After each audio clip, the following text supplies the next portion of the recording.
Oh, hang on, everyone. Looks like that was our April Fool's joke of the day, the computer giving up on me. So let me pull up Google My Maps here and get the map back up. It looks like it turned itself off again, so let me get up here. All right, everything's been saved. Hello, everyone. I'm the Enforcer, and today I'm bringing you the past 24 hours of news and all the events that have occurred on day 37. Once again, I would like to touch on today is April Fool's Day, and I was thinking about pulling some, not really a joke, but something interesting on the channel. I was actually thinking about putting my old videos, the first two videos I made on this channel, public because they were current events videos on Afghanistan and the riots in Hong Kong, but decided not to because the jokes were writing themselves today in terms of the Russian army, the Russian government, and pro-Russian forces in general doing the stupid stuff they did, and it looks like the Ukrainians have been pulling the largest practical jokes we could ever see for April Fools. I'll tell you all about those later on in the news because it's crazy and it's hilarious. So I'm actually going to keep this map zoomed out for now and not zoom in because there's been some wild developments in the northern front that I don't want to show right now. But let me discuss our schedule for the night, of course. Of course, today we'll be covering the Northern Front as usual, as the first thing in the news. We will then transition to the Eastern Front, but in between the Northern and Eastern Fronts, we will, of course, answer 3 to 5 questions from the chat. We will then cover all the news that we've gotten from the Eastern Front, which includes some incredibly good news. So make sure to stay tuned to hear that, of what happened in Belgorod overnight. We will then move from the Eastern Front to the Southern Front, and in between the Eastern and Southern Fronts, we will answer another 3 to 5 questions from the chat. And then after that, we'll cover all the news in the Southern Front, which isn't really too much today. And then we have no international news or news from around the rest of the country, which is wonderful news to hear that nothing else has happened inside of Ukraine beyond the front lines. Great stuff. And then we'll go to answering all the questions in tonight's chat. So I'm going to go about the news in a bit of a haphazard way, and we're not going to cover the news closest to the city of Kyiv in the northern front today. We're actually going to cover what I would say is probably the biggest joke, the biggest prank that has been pulled on a military on April Fools ever, and that would be the Ukrainians cutting off the Russians near Ivankiv all the way to the Dnieper River reservoir. So all I gotta say is that this is hilarious because we actually got news today, and this map, I trust this map because it had confirmed sources, although I don't want to show them all. And this map shows you the Ukrainian villages that the Ukrainians have recaptured today, and you can see that they have cleared the Russians out of Ivankiv and have also captured 2 of the cities closest to the Dnieper reservoir, which are over here. It's Orane and Bodany, as it looks like it's pronounced in Ukrainian. And so they have completely cut off this Russian pocket close to the city of Kyiv. It's going to be terrible for the Russians, okay? Because here's the thing. Everyone was talking about they withdrew 20% of their forces. CNN and Fox, because I did watch them a little bit the other day, they were saying, oh, they're just regrouping them. They're going to come back in soon. I just don't think that's going to happen, y'all, because look at that and tell me this situation is good. This is... Oh man, I mean, like, this is so much like many other battles that have happened throughout history, but to keep it as modern as possible, this is a lot like the Battle of Stalingrad, where the German army that was attacking Stalingrad was surrounded by by the Soviets in, I believe, the spring of 1942, 1943. I'm not exactly sure. Dates are a little bit foggy to me right now because I haven't been looking at that stuff too much, but nonetheless. Now they don't. Now the pocket that occurred in the Bucha Hostomel Irpin area looks small compared to the pocket that the Ukrainians have created today in this entire area. So there are tens of thousands of Russian soldiers, probably dozens of BTGs that are now completely cut off from the rest of their front lines. They're in a massive pocket. And so hopefully the Ukrainians take the initiative and they start squeezing this pocket as fast and as strongly as possible, so that way they can try and eliminate these Russian units or make them surrender, because I believe this will be one of the largest moments of surrender for a modern, developed country's military in recent history.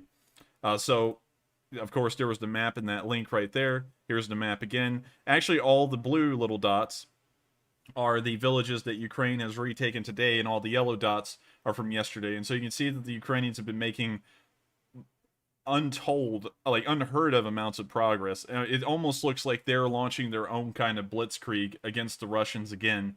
And I just have to say, this is incredible stuff, and probably the funniest thing we could hear on April Fools.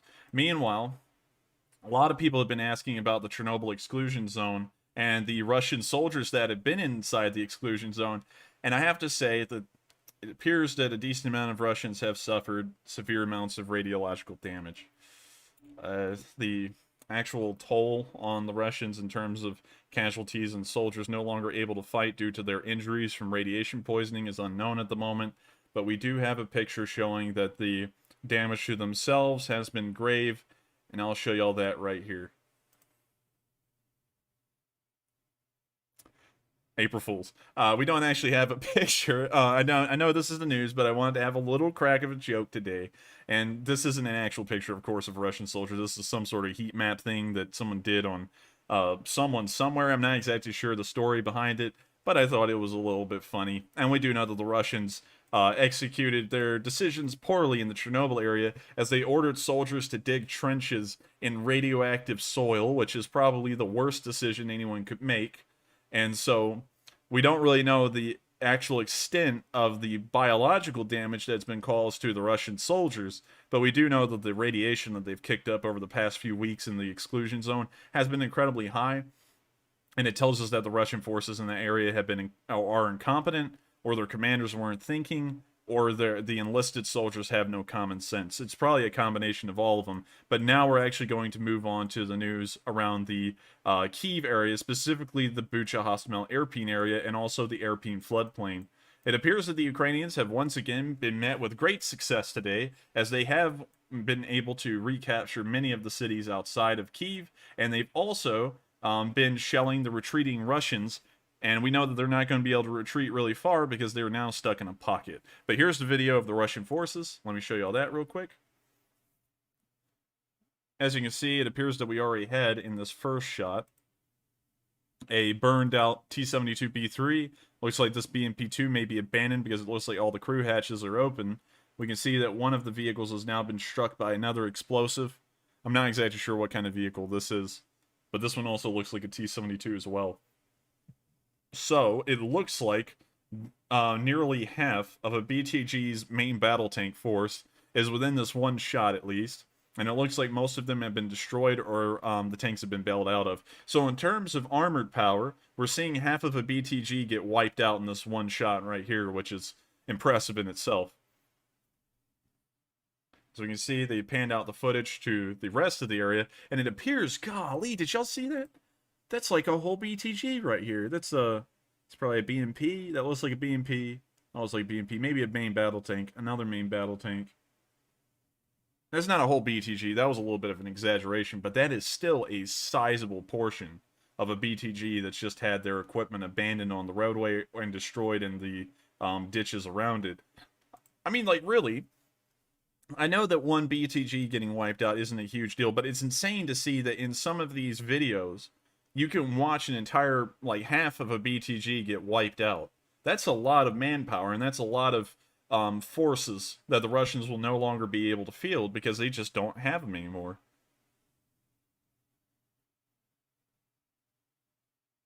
And as we can see, another explosion rocks out. Looks like another tank has been destroyed.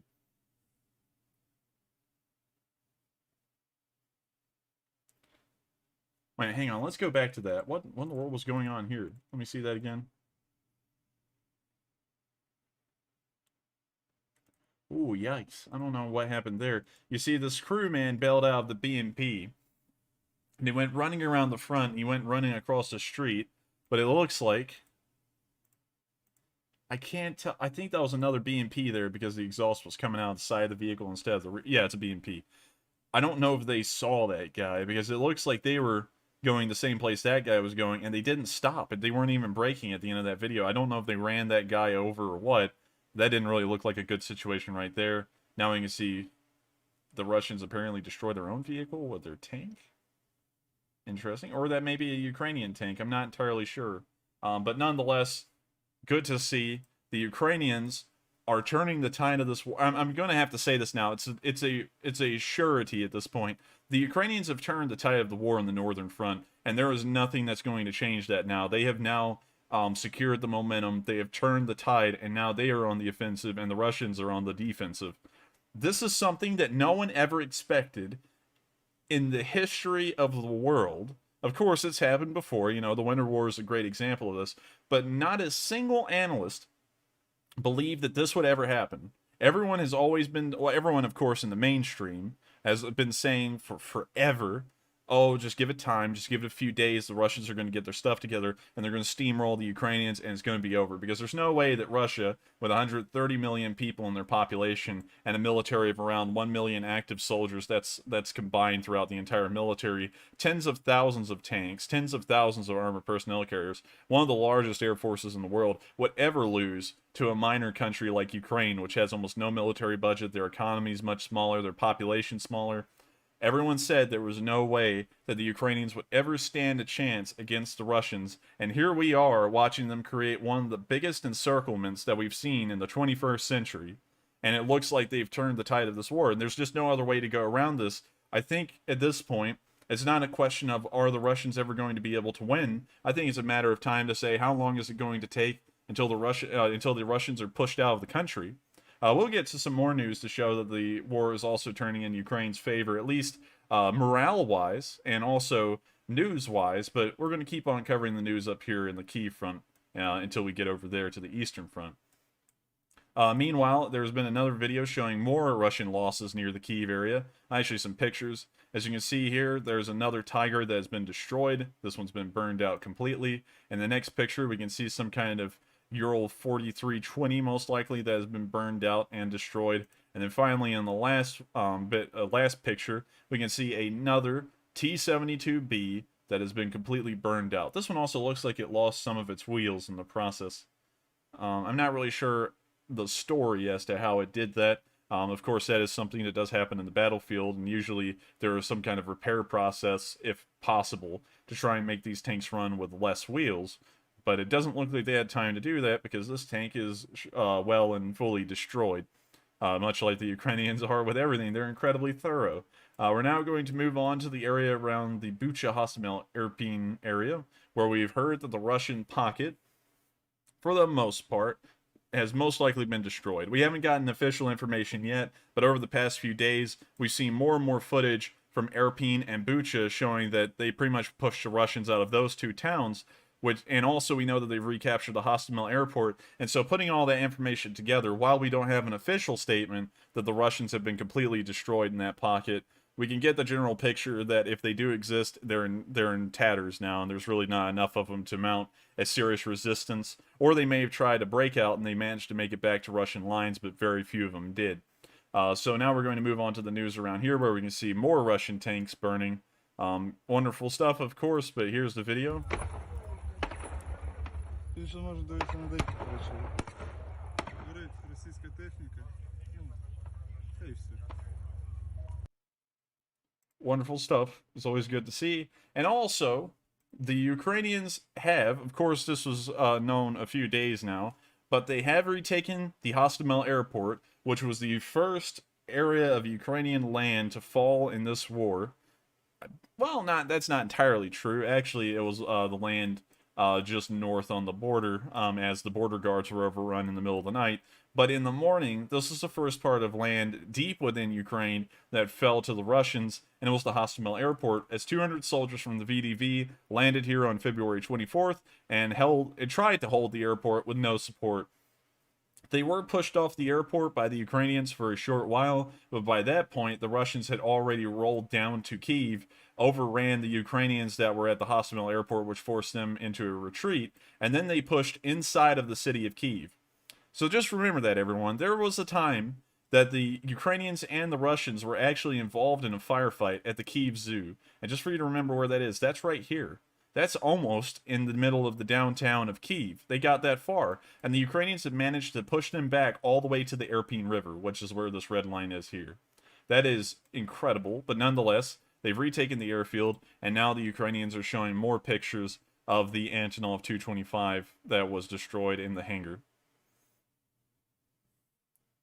As you can see there, it's still sitting inside the hangar, mostly destroyed, well, completely destroyed. And you can also see what appears to be the remains of a BMD-4 that is right here in front of the hangar. I'm not exactly sure how that one was destroyed. I think this one's been here for a while. But nonetheless, it's still unfortunate to see that the Antonov 225 has been destroyed. There was a lot of fans of this plane around the world. It was one of a kind, literally. And it's very sad to see that it was destroyed in the middle of the fighting. We're not exactly sure who destroyed it, because the Ukrainians say the Russians destroyed it, and the Russians say the Ukrainians destroyed it. Honestly, I could see it making sense that since the VDV landed and they didn't really take any resistance when they landed, and it looks like a large artillery shell may have burst through the top of the hangar and exploded, it does kind of seem like it may have been an unfortunate casualty of Ukrainian artillery as they were trying to uproot the VDV from their positions. But regardless of who destroyed it, it is, of course, war, and damages will result, and this is one of the unfortunate damages in this war, is the loss of the Antonov. We're now going to move on to the last bit of news from the Kyiv area, where we can see more losses near Kyiv. If this is not starting to show the picture that the Russians are pretty much on the back foot, I don't know what will. As we can see here, an abandoned T-72B. In the next picture, we can see what appears to be a BTR-60, perhaps, that has been destroyed and burned out completely. In the next picture after that, we can see a T-72B, or B3, that's a B. That's also another T-72B that was entirely destroyed. And we can also see what appears to be some kind of Russian supply truck over here in the corner that appears to have been abandoned or destroyed, because it appears that it's missing its rearward wheels. And then the last picture, we can see another destroyed T-72 in much worse condition than the other two that we saw in the pictures. So that being said, the area around Kyiv has been shown to have massive developments today, specifically in this area here, because an encirclement like this is rare, and that shows you that there's been a serious oversight in the Russian command, considering that something like this was allowed to happen. Another thing is that I was looking at the chat for a minute, forgot the name of the person who asked it, but someone said, where was the 40-mile convoy hiding out? I'm going to draw a little line to show you where it was. It ended about here, you know, when it was the entirety of the 40-mile long convoy. It went through Ivankiv, kind of wrapped around a little bit, and then ended around here. That was where the 40-mile long convoy was. And so you can see that the Ukrainians have actually pushed the 40-mile long convoy out of there, you know, the remnants that were left after it kind of dispersed. The first 20 miles of it dispersed into the tree lines or into low-density areas of combat, and then the remaining 17 miles of it drove back into Belarus, never to be heard from again. But as you can see here, the 40-mile long convoy, if it even did exist in the tree lines, must have been wiped out or pushed back into other areas, because the entire area that they were in has now been recaptured by the Ukrainians. Very huge news, very important news. This is something that will be noted in history, much like the Russian encirclement of the Germans at Stalingrad. I would say this has about the same level of importance as far as how this war is going.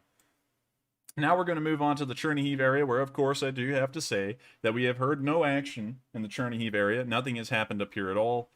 We don't really know if the Russians are doing anything or if the Ukrainians are doing anything, because there's just been a complete lack of video evidence from this area, and so unfortunately we have no news to report. We do know that yesterday we saw Russian convoys moving out of the Chernihiv area and apparently driving through Gomel, but we don't really know much beyond that. So the Russians may be in full withdrawal mode, or they may be pushed back to a huge amount across the entirety of the front, and we're just not seeing any videos because the Ukrainians are wanting to keep it mostly hushed about how far they've made it or their progress. So, that being said, we've actually covered all the news in the northern front today, and so we're going to move on to about 3 to 5 questions from the chat, and then we're going to move on to the eastern front. And so that being said, what do we got, Matthew? Okay, so good evening, chat. It's good to be with you once again. It's always a good day when the Russians are on the run, and today is that day. So first up in the questions, we have one from Just the Welsh One, who puts in a donation of $12 and says, "Hi, Enforcer, Matthew, and mods. Just to say, keep up the awesome job. I've been watching and listening since day 3, and you are my main source of news on Ukraine. I'm watching from Wales in the UK. Slava Ukraine." Well, I thank you very much for the support, and I'm glad to know that we have international viewers worldwide. And I guess you're really putting a lot of effort into making sure to watch these streams because it's way early in the morning over there. It's like 2 or 3 in the morning, I think. So I thank you very much for being dedicated to these streams, and I'm glad you do enjoy the news. It means a lot to me, and I thank you very much for your support, by the way, because it does help this channel continue to run. And so I thank you once again. And with that being said, we're moving on to the next question. And the next one of the night is from Jonathan White. He puts in a donation of $10 and says, Happy Ramadan to the real Chechen freedom fighters and the Crimean tatars. I have to agree. I don't really know specifically about the Crimean Tatars, but we do know about the Belarusian and Chechen volunteers that have joined. I haven't really. I mean, like, I know that the Crimean Tatars are a thing. It's kind of like a cultural group, but I don't really know specifically if we've seen a lot of volunteers that are kind of like classified as Crimean Tatars, but I'll keep an eye out to see if we do see any of those. But as far as the Chechens that have joined the Ukrainian side, we have seen those, and it appears that they're fighting fiercely. So I have to give them a load of support and say happy Ramadan to them. So thank you very much for the support. And that being said, we're going to move on to 2 more questions, and then we're going to get back to the news. And so next question.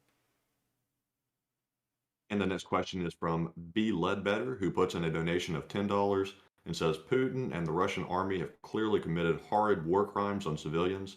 Do you see any path for accountability at some point? Also, keep up the good work and glory to Ukraine.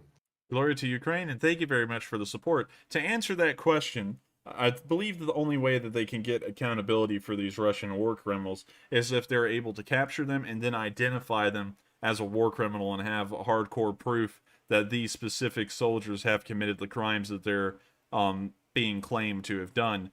Usually, in war crime trials, you usually have to have hardcore evidence to show that these are the soldiers that did it. And so if they're able to compile the evidence as well as capture the people responsible, I do think that that is a surefire possibility, and hopefully the Ukrainians can bring a large amount of these Russian pretty much thugs and killers to justice after the war is over or during the middle of the war. So that being said, I thank you very much for the question once again, and we're going to move on to the last one of this segment. Okay, and the last one of the segment goes to VMan29397, who puts in a donation of $10 and says, By your estimation, how long until the pocket collapses? Also, will it free up men to push the Russians out of Kherson? Also got a Bumble message from a girl in Ukraine. What do you say to a girl in war? I don't know what you'd say to a girl in war. I don't know how you got a Bumble from a girl in Ukraine. That's kind of interesting, but you know, I don't really know about that.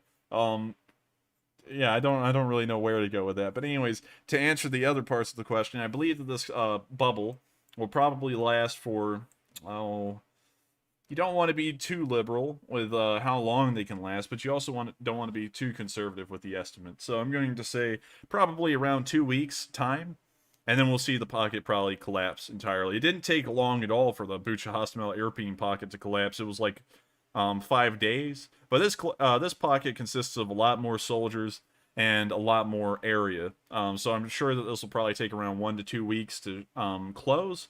But once it's closed, look at how far the Russians will be from the Belarusian border at that point. I mean, like, the fighting will be in the exclusion zone, and that's something that the Russians and the Ukrainians will have to decide on both sides, is do they want to try and fight in the exclusion zone? Because if they do, it can cause a large amount of damage. You know, there can be all kinds of radiological damage that's caused, you know, like they did at the start, where the Russians, like a group of idiots, of course, just started to fire artillery into the woods. So that wasn't really smart. You know, so the Russians, of course, will probably have no reservation to get in a giant firefight in the Chernobyl exclusion zone. But the Ukrainians seem to be a lot more thoughtful about that kind of stuff. And so I believe that they'll be thinking more along the lines of, we're going to push them into the exclusion zone, but then we're going to stop there, so that way we don't cause a lot of environmental and radiological damage in the process of trying to reclaim this land. So I believe that's the direction they're going to be going into. But I mean, it's really crazy, honestly. Like, just to let y'all know, some people that used to be here at this channel, one of the main reasons they had a complaint is that they said, we believe that you're not really telling the news the right way. And I'm going to kind of share this a little bit. They said, we don't really agree with the news you're selling because you're saying that the Ukrainians have a chance of winning, and we don't believe that. And so pretty much they were being pro-Russian in a way. And so I stuck to my guns. I believe they could win. There is historical examples where countries that were outgunned and outnumbered did win, like Finland and Afghanistan. And so I said, no, I think they are going to win. And then, that kind of led to some drama in the background. And now we're seeing that happen. And so I'm very glad that I stuck to my guns and actually stuck to what I believed would historically happen, and it looks like it's happening now. So I hope I've answered that question, and I thank you very much for the support once again. And the question was really good, actually. I like that you asked a question about the pocket, but I don't really know about the Bumble girl, so I don't really know what to say to someone who's really in the middle of a war. Maybe they're not. Maybe they're in Western Ukraine, and so they're not exactly in a war. So I don't know, but good luck with that. And so that is the last question of that segment. And now we're going to move on to the Eastern Front news and the location unknown news. And oh boy, do we have a load of location unknown news here. Well, not a location unknown. I'm sorry. Actually, Eastern Front. I'm getting it all wrong. But Eastern Front news here in Belgorod. But we'll get to that later. So stay tuned if you want to see what happened there, because it was insane. So now we're going to move on to the location unknown news, where the first bit we've seen is that it appears that Stugnas are now being mounted on technicals. I'll show you all that real quick. So we made fun of the Chechens for using technicals, but now it looks like the Ukrainians have ripped a page out of their book and said, hey, technicals aren't that bad of an idea. Let's make our own. So here's a video of them using Stugna on a technical.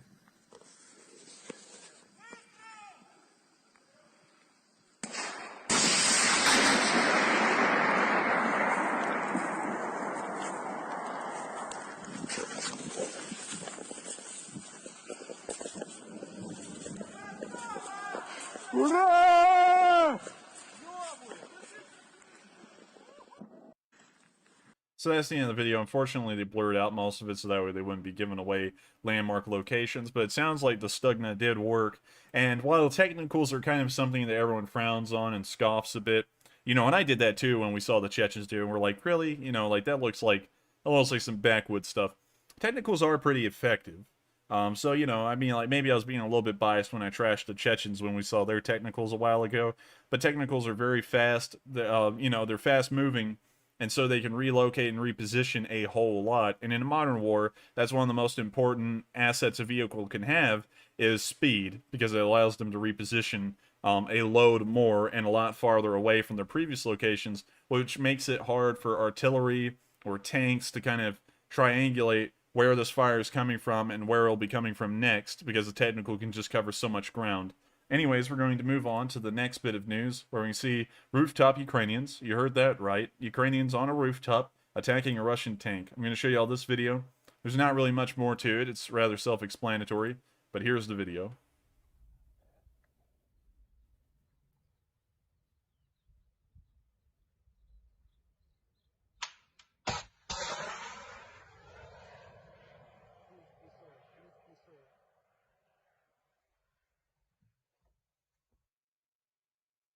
So we can see the tank there.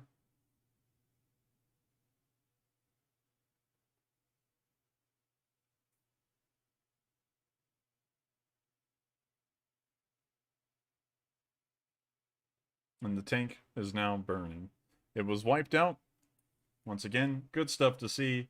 And it's good to know that the Russians are continuously having it handed to them, both in the one-off instances, like the small little battles we see there, where an infantry group faces off against a tank, and then the larger strategic picture, where we see the Ukrainian army encircling an entire pocket north of Kyiv. We're now going to move on to the next bit of location unknown news, where you can see the Ukrainians hit Russian vehicles inside of a village. Gonna let y'all see that video. Very interesting. If it loads. There we go. So as you can see, Russian vehicles are moving around inside of this village. Marked with an O, so it's clearly a group of Russian vehicles. We can see them kind of moving into zones around buildings that appear to be government buildings, like some kind of schools or public services. And we can also see them hiding in residential areas. And also another thing is I like to note again that here in this video you can see that the Russians are once again trying to hide their vehicles by covering them in garbage and also hiding the identifications like the Z's, O's, and V's under blankets and such, so that way the Ukrainians may not fire on because they're like, are those really Ukrainian Russian vehicles, or are they actually Ukrainian and we haven't been reported locations correctly? So as you can see, the Russians are trying their best to hide the vehicles because apparently drone strikes are becoming a thing. But some of them aren't being hidden too well. Also, wait a minute, did y'all see that? Hang on, let's look at that. Is that a Russian resting on like a pool chair? I think that is. He's about to be woken up.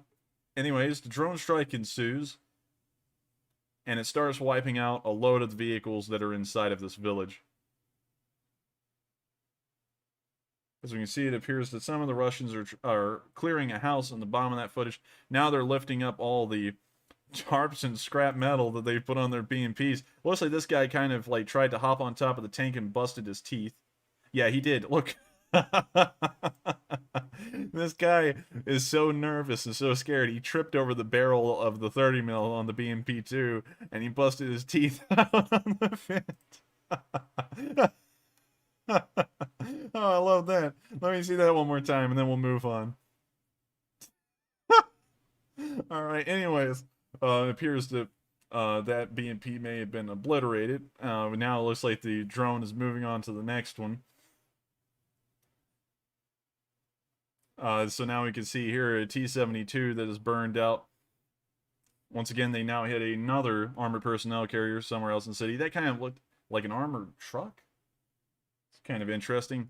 Anyways, moving on from that, you can see here that they've wiped out another KAMAZ truck. And it looks like they're hitting a load of vehicles in this kind of like, I'm going to call this a school. I don't know what exactly it is, but it does kind of look like a schoolyard. And it looks like they're about to start hitting these vehicles pretty well as well. They already hit the APC right outside of that, and it looks like there was an explosion in the background on the school.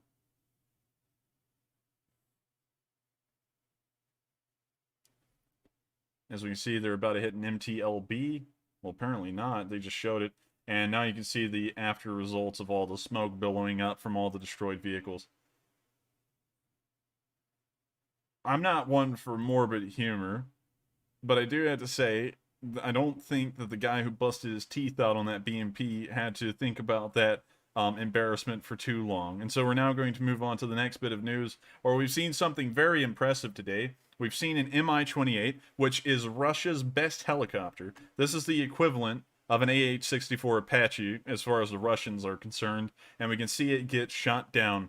It looks like it was hit by some kind of anti-air missile, probably a Stinger, most likely, because it says it was shot down by Ukrainian man-pads. But here's this first video we've got of it. So you can see there, the Stinger hit the rearward boom of the helicopter, and it looks like it split it in two immediately as the video goes on. You see the helicopter pretty much split in two, spun out of control, and now it sounds like it's crashing, and it is.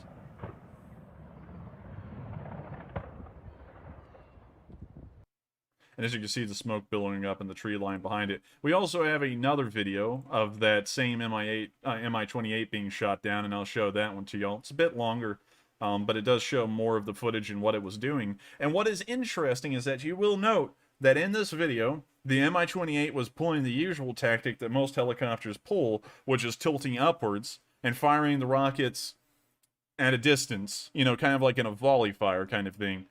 But it appears that this wasn't enough to keep it safe, because the Stinger still hit it, most likely. It was a Stinger. I'm not sure. It could have been an Igla or anything else. But it did hit it, and it took it out. So I'm going to let y'all see this video as well. You can hear the helicopter off in the distance.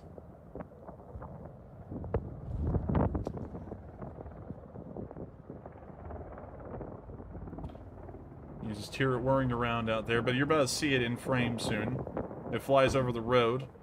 You can see it right out there. And it tilts up. Notice that. It tilted up. So it was keeping a sizable distance away from its actual target.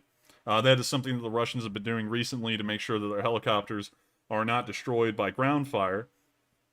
Well, ground anti-air, you know, you can call it self-propelled anti-air, man-pads, whatever. You know, I'm just going to call it anti-air as like an umbrella term. it tilted upwards, so that way the rockets would have longer range and it wouldn't have to get as close to the target. So you can now hear it firing its rockets, I believe. Yeah, there you go. You hear the rockets being fired. You can see them right there. And so now the Mi-28 is turned around, and it is now flying back away from the combat zone. That actually, hang on, correction, it looks like it was two helicopters working together. That's a Ka-52, which is one of Russia's best helicopters as well. They kind of have two of them, the Ka-52 and the Mi-28. Apparently, for some reason, the Russians don't standardize their equipment. Like in the United States, every single branch that has tanks inside of their forces always use an M1 Abrams. But in Russia, that's not the case. It could be a T-64, a T-72, or a T-80. Those are kind of like the three main series of tanks. The T-90 is really just a upgrade of the T-72 in most aspects, except for the turret. It's entirely different. But you have three different kinds of tanks in the Russian army, and all three of those have to be supplied with different parts, because they don't use the same stuff most of the time. And that's the case with the helicopters as well. You have the Ka-52, which has an entirely different propulsion and rotor setup than an Mi-28. And then you have the Mi-28s, the Mi-35s, and the Mi-24s. And so you have just loads of different kind of helicopters, some of them serving the exact same purpose. And I don't know why they do that, because it's highly inefficient as far as supplies go. But anyways, I'm ranting too much about logistics and supplies. Here's the rest of the video. The Ka-52 is leaving the combat zone. It's fired off its salvo of rockets, and now we'll see the Mi-28 come flying back over as well. Right there. Boom! It got hit by the Stinger. The rearward boom completely collapses and spins, I guess because of the torque, inwards towards the body of the Mi-28, and then the front part of the helicopter, now lacking the propulsion of the rear rotor to make sure that it doesn't go into a spin, starts to spin itself, and so the two parts kind of hit and sandwich each other. I'm guessing that the tail rotor pretty much went straight into the cockpit or on the side of it and started to maul it up. And then the helicopter went into a spin, which you can kind of see through the tree line here in a second. Right there. It then slams into the ground. And then you can kind of see the smoke billowing up in the tree line again. And so, as you could see, this is undeniable. One of Russia's best helicopters, an Mi-28, was shot down by a Stinger. And that's the first incident that we've seen in the war of an Mi-28 being shot down, so that's a very ceremonious occasion, and I guess it's kind of telling you how badly things are going for the Russians now, that even their best equipment, by far, no contest, the best stuff, is now being shot down and destroyed on the ground as well. So now we're going to move on to the next bit of Location Unknown news, where we can see a short video of an American volunteer. According to the caption of the video, he was moving across an open field with no cover. Honestly, I don't mean to disparage. I've never been in a combat situation before, but it doesn't exactly sound smart for infantry to do. Usually you want to keep in, like, low areas where there's a lot of... well, not low areas. High ground's usually preferable, but you want to have some kind of concealment or cover, so moving in the open isn't ideal, but I guess maybe push came to shove and they had to. But anyways, you can hear the bullets whizzing over his head. Keep your heads down, guys.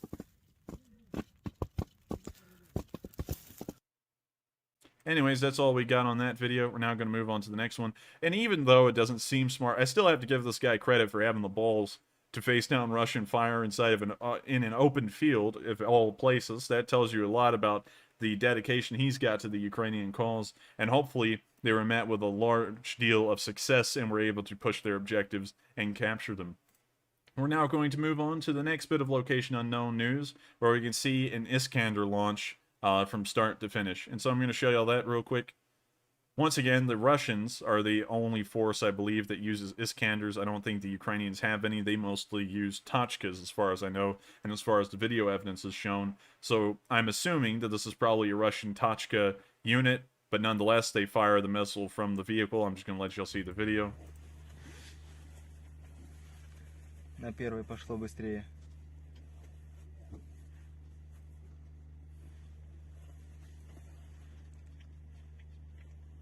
Вторая пошла. As you can see, the rocket is now being lifted out of the silo.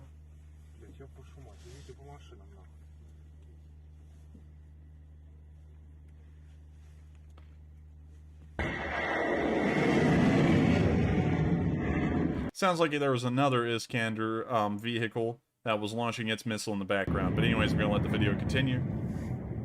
Первая ушла.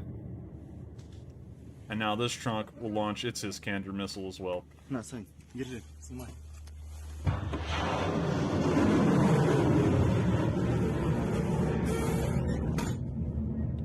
And while that missile and the other one that we did not see in the video launched successfully, they are doing absolutely nothing to stem the tide of this war in the direction it's now heading in. So we're now going to move on to the next bit of Location Unknown news, where we can see the Ukrainians ambush Russian armor. Just gotta wait for it to load. There we go. And now here's the video, if it loads. There's a lot of loading going on tonight, but here we go. See the Russian units out there in the tree line. Looks like a tiger. Along with, maybe it's just nothing but a convoy of tigers. But you can see that they hit what appeared to have been a truck, and now they're lighting up the rest of the convoy. Can't really tell if they moved on or not. I don't think they did, actually, because it looks like they're still hitting the same spot. And so that convoy was ambushed. We don't know the success of the ambush, but nonetheless, very good to see that the Russians aren't making it anywhere now without facing heavy resistance. We're now going to move on to the next bit of news, where you see the Russians have stolen more personal items from the Ukrainians.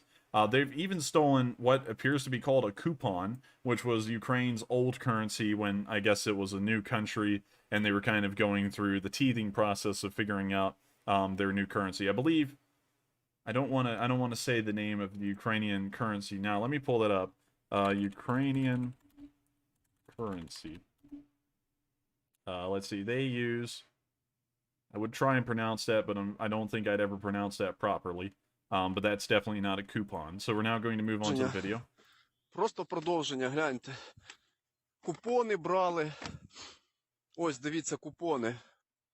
Українські купони, ви розумієте, колишні? Нащо вони їх брали? 50 купонів, 100. І саме головне, везли додому дітям іграшки. Мабуть, в Росії мало платять. Look, they stole an RC car. Huh. От. Ну, розмародерили магазини місцеві.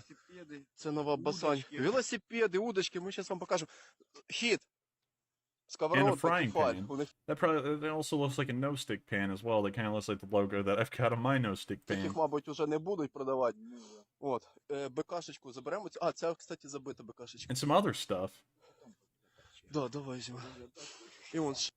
Well, it's like this Russian soldier that was in this APC, or the group of Russian soldiers that was inside of this APC before they were captured, was treating Ukraine as like a Christmas shopping experience, and were trying to pick up toys and stuff for their kids at home or something, which is really messed up in a way.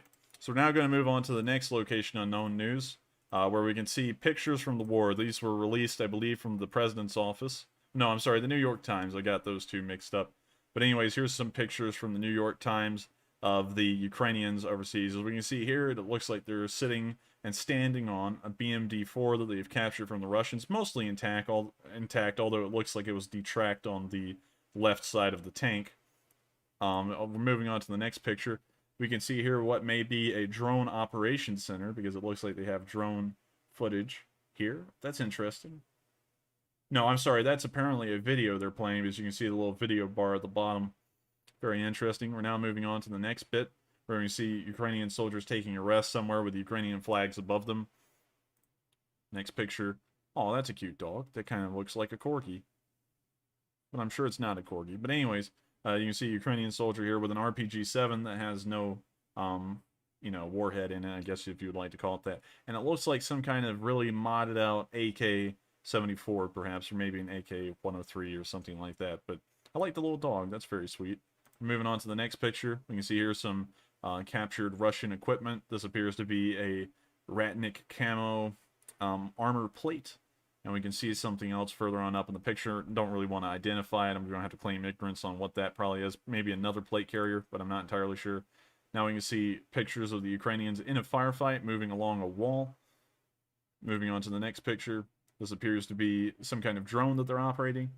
It's very interesting to me that it appears that they're using a large amount of very civilian-based drones at this point. We're seeing a lot more videos and footage of that kind of stuff popping up throughout the war. So that's really neat to me. I like to know that there's a lot of improv going on, because if you do not recall, in World War One, the British were the masters of improv in a way. This was even pre-World War One, but they would take Rolls-Royce cars and they would armor them up and then put a turret on top of them with a Vickers machine gun in it, and that was were the first armored cars. And they were using a civilian car, a luxury car at that, and turning it into a weapon of war, which I think is really interesting. And it looks like we haven't veered too far away from that, as civilian products are now making their way into the battlefield these days and starting to shape the modern war in a way. And so moving on to the last picture, we see a Ukrainian soldier looking like he's kind of speed walking or maybe running with an RPG and a modded out AK. That may be the same guy we saw with the dog. But anyways, those are all the pictures we've gotten. We're now going to move on to the next bit of location unknown news. We're going to see the Ukrainians pose with another T-72B3. You cannot make this stuff up. The Russians have lost more of these tanks than they probably manufactured or upgraded over the past year.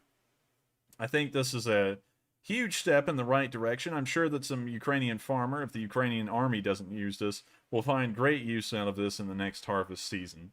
We're now moving on to the last two bits of location unknown news, where, if you remember a few days ago, Ukrainian citizens were driving over landmines placed on the road, and now you can see a perfect analogy for how this war is going with the Russians and the Ukrainian response to it, as Ukrainian soldiers enter this area of the road that we saw in the other film the other day and demine the road. Check out how they do it.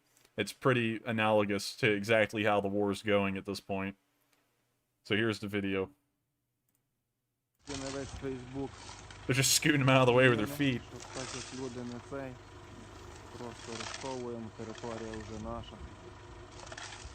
Я це показувати не буду, але людям, які їхали, краще було це розсунути, ніж їхати. Now this is, I say this is analogous because the Ukrainians are pretty much treating this invasion at this point like a minor inconvenience. They're just pushing them out. There's really no effort even put into it anymore. It's just happening for them, really. And you can see this here because they're just sliding the mines across the road to the sides and just clearing the way, which is pretty funny. Слава Україні!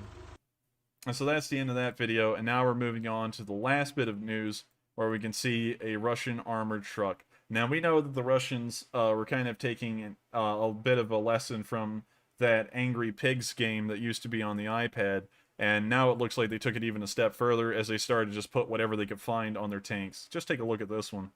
Now that is armor. I don't think that's going to work for them, but they tried, and so I guess you have to give them an F for effort, you know. So anyways, we're now going to move on from all the location unknowns because that's all we've got for the location unknowns today. And we're going to move down to the Sumy area where we have gotten a little bit of news, but it's not combat news. It was just an interesting video to see. We haven't gotten anything out of the Sumy area once more. I believe that this is due to a lack of fighting or Ukrainian progress, one or the other. The Russians usually don't post videos and video footage whenever they're losing, so we know that they're probably not making any ground or having any successes in this area. Otherwise they would upload a video to capitalize on that. We haven't seen it. So the Ukrainians are either holding here or they're pushing. The last we heard, they were pushing out of the Sumy area, so hopefully that success has continued and we can hear about it in a couple of days' time. Meanwhile, south of Sumy, in the city of Pushkin, we've seen a dangerous bridge crossing by a civilian. It looks like this bridge was almost entirely wiped out, except for this one tiny strip that appears to still be standing, and this car drove across it.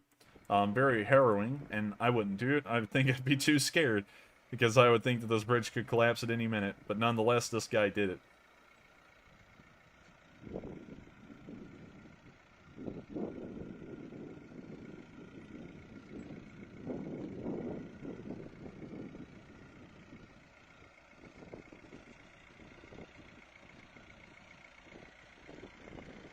Golly. You won't even see me crossing old bridges here in the US that were built in like the 60s or the 50s, much less a bridge that has been entirely wiped out. This guy's got some balls to do something like that. I mean, like, you would never see me doing anything like that. That guy is certainly a lot braver than I'd be, but then again, war would maybe drive me doing something like that. I don't know. Hopefully we never get in a situation like that here in America to see if that would be the case. So now we move on to Belgorod. Now that's a twist. Kharkiv is actually taking the sideshow today compared to what happened in Belgorod. We're going to get to that in a second, but first we're going to touch on a little bit of news we've gotten outside of Belgorod, where we can see the Russians send a volley of Iskanders. This looks like something out of an apocalypse movie, but anyways, I'm going to let y'all see it. It is probably around 7 to 8 Iskanders being fired at the same time in the same area. So check this video out.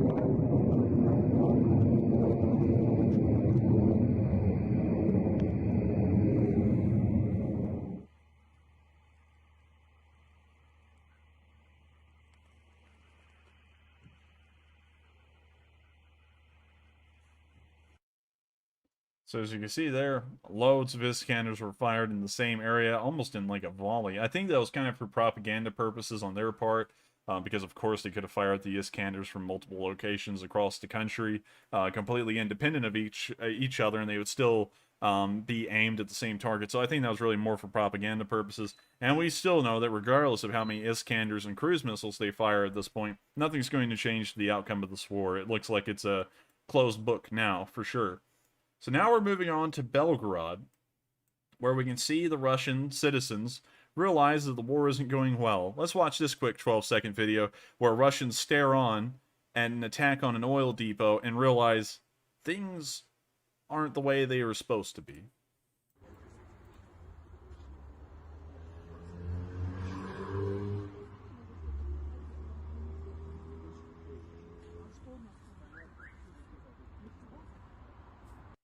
What's probably going through these civilians' minds is they're thinking, Putin didn't say anything about this happening.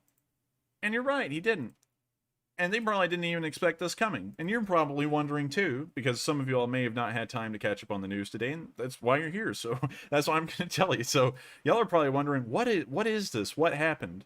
And while we've seen attacks on oil depots and army armories and such things like that in Belgorod and Kursk, and also some in the Donetsk-Luhansk area, this one is different. This wasn't conducted by a cruise missile or a ballistic missile. It wasn't conducted by anything like that. It was conducted by 2 Ukrainian helicopters that flew about 10 miles over captured Ukrainian territory that the Russians hold at the moment. They then flew over another 20 miles of Russian territory to the city of Belgorod and launched rockets on this oil depot. This is, by far, the most daring raid that has ever been committed in this war yet, and it on both sides for that matter. And what's impressive is that we have no information of the Ukrainian helicopters that were in this attack being shot down later. While the Ukrainian government has come out and said we cannot confirm nor deny that we did it, whenever a country says that, that's them basically saying we did do it, but we're not willing to officially come out and state something like that because we're scared of something happening if we said that. So, that's my stance on it. Of course, we don't have any information to stick it with the Ukrainians and say that they did it for sure. But here's a whole bunch of perspectives. We got about 6 of them. But here's all the different perspectives of this attack, and you could start to piece together exactly what this looked like from all this footage. So here's the first bit. This is the actual security footage from a building nearby showing the Ukrainian helicopters attacking the depot. So you can see here the rockets are landing on the depot. You can see the helicopter above. You can also see like some dogs running off. And then the other helicopter also attacks the depot. And the depot goes up in a blaze of flame, and the second helicopter goes flying off right behind the other one. We're now going to move on to the next bit of footage of this, where we can see the raid again from a different perspective. This has probably been the most well-filmed perspective of the war. I'm sorry, that's the wrong one. We're going to move on to the next one. This is probably the most well-filmed event that has happened in this entire war. It's the only one that I've gotten about 7 different perspectives from. So here's another one. I believe that the Ukrainian helicopters fly right over this guy.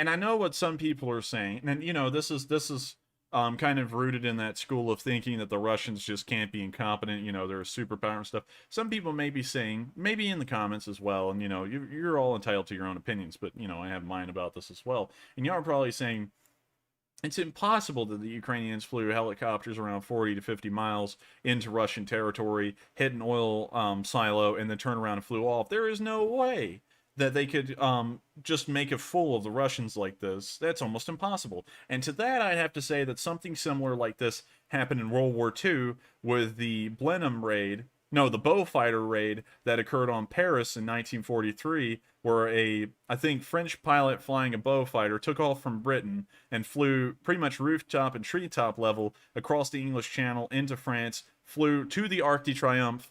I believe he flew under it or over it, dropped it. No, he flew over it, dropped a French flag on it, and then he flew down the Champs-Élysées. I'm not really sure how to pronounce that. Sorry if I butchered that. Towards the SS headquarters that was in Paris, lit the thing up, and then he turned around and flew all the way back to London perfectly fine. So there is, of course, historic precedent for these kinds of raids occurring and actually succeeding. And, you know, of course, back in the day, the British just admitted almost immediately after it happened, like a day or two later, that they did it and it was a success. But nowadays, considering that the Russians will probably try and say that the Ukrainians are an aggressive, fascist, radical country, they're not really wanting to come out and officially say something like that because it could come back to hurt them. We're now going to move on to the next perspective where we can see the burning depot in Belgorod, the damage after the fact. And here's the video of that. Just give it a say. There we go. Короче, все, подорвалось. Наши соседи подорвались. Нефтебаза. Техника безопасности на нуле. Just look at that. I mean, the amount of oil and gas that is being burned in these silos that the Russian army has probably been using since Belgorod's been one of their major basing points is large. I mean, this is a huge loss for the Russians, and I don't think this fire will be quelled soon. Кто-то говорил, не сильно, но бахнуло сильно. В типографии все посыпалось. So we're now going to move on to the next perspective. I'm going to revisit the one where we actually saw the firefighters trying to fight the blaze, but I don't think they're going to be largely successful because these fires are massive. I mean, like, they are raging infernos. Usually oil depot fires, as far as we've seen in this war, have been hard to combat. Even when we see Ukrainian footage, it appears that they struggle and sometimes fail to put out the fires. So I don't think they'll be met with much success on this. I think the best they can do is try and mitigate the damage, but the fuel silos that have been hit, of course, that fuel has probably been lost, indefinitely.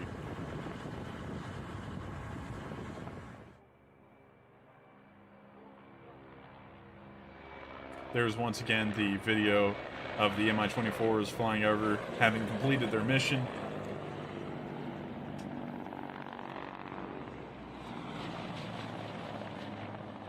You know, those pilots must be feeling like some hot stuff right now, pulling off a raid like this and making it out alive.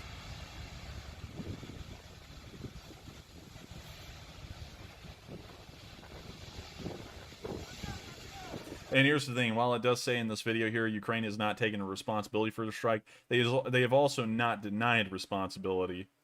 So, you know, that's kind of a little bit of a wordage thing, but still very important that they haven't denied it either, that they were the ones who perpetrated this. And I feel like they did, and I'm not going to try and discredit them of anything that they could have done, because if they did this, this is something that will go down in the history books as one of the most daring raids in military history. Much like the Doolittle raid, the Beaufighter raid, and many other raids that have occurred like this that I can't even think of off the top of my head.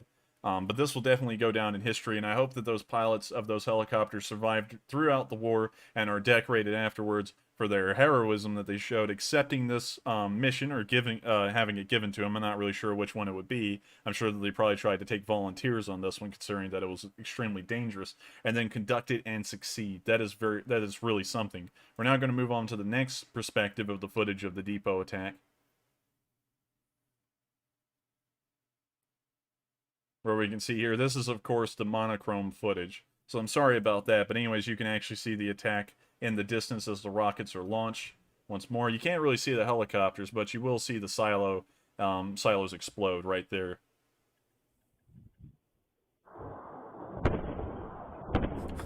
They literally lit up the city with that attack.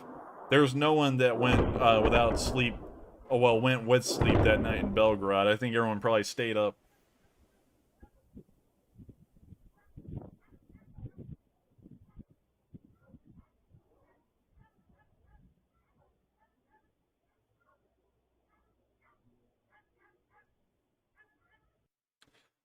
And then finally, because we have one more perspective of this, and then we'll move on.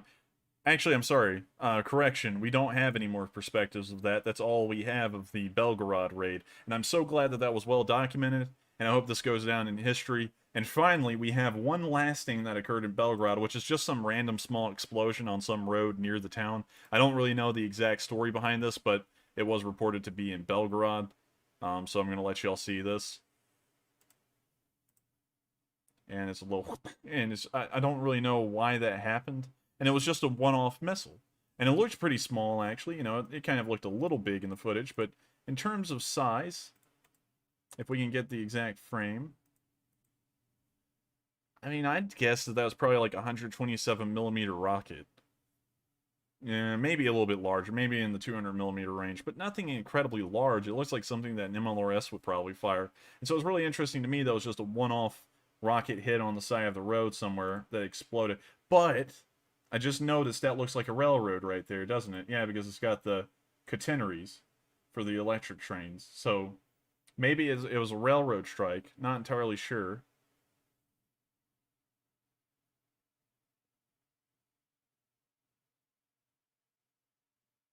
And then this guy executes a flawless three-point turn and starts speeding the other way. Glad that he was thinking about his three-point turns and making sure that his vehicle didn't get a little muddy. Also, there's Rasputitsa on both sides of the road, so I think that was more so to make sure it wouldn't get stuck there. But nonetheless, that was very interesting. I think that may have been a Ukrainian attack on the railroad infrastructure that still exists close to the Ukrainian border. Not entirely sure about that. That's nothing more than speculation. And so finally, we're going to move on out of the Belgorod area, which has had loads of action today and great news, and we're going to move down to the Kharkiv area, where we've seen a small amount of action today and some good things. First off, we've seen that the Ukrainians have captured, once again, another grad in the Kharkiv area. While the location is unknown in the title, I managed to track down where this was, and this was in the Kharkiv area. And you can see here, another grad was captured. Wonderful news. It's always good to see. The Russian artillery isn't safe from the Ukrainians either, and they're managing just to get a nice handful of every single piece of equipment that the Russians own. We're now going to move on to the news that I really like to hear, because one thing that I've always been thinking throughout this war in the back of my head is what's happening to the zoo animals. Because in Kharkiv and Kyiv, we know that they have, of course, massive zoos there because they're incredibly large cities, and large cities always have large zoos. And so I was always wondering what are happening to these poor little exotic animals from around the world that don't know what's going on, and they could be in danger. Of course, you know, in Kyiv they were in danger. The Kyiv Zoo was literally a battleground. And so we can see here that apparently volunteers are taking care of some of the animals from the Kharkiv Zoo at some kind of eco park. And so I'm very happy to see that. I don't know a lot about these exact animals. I believe they're some kind of African animal, but they are very interesting.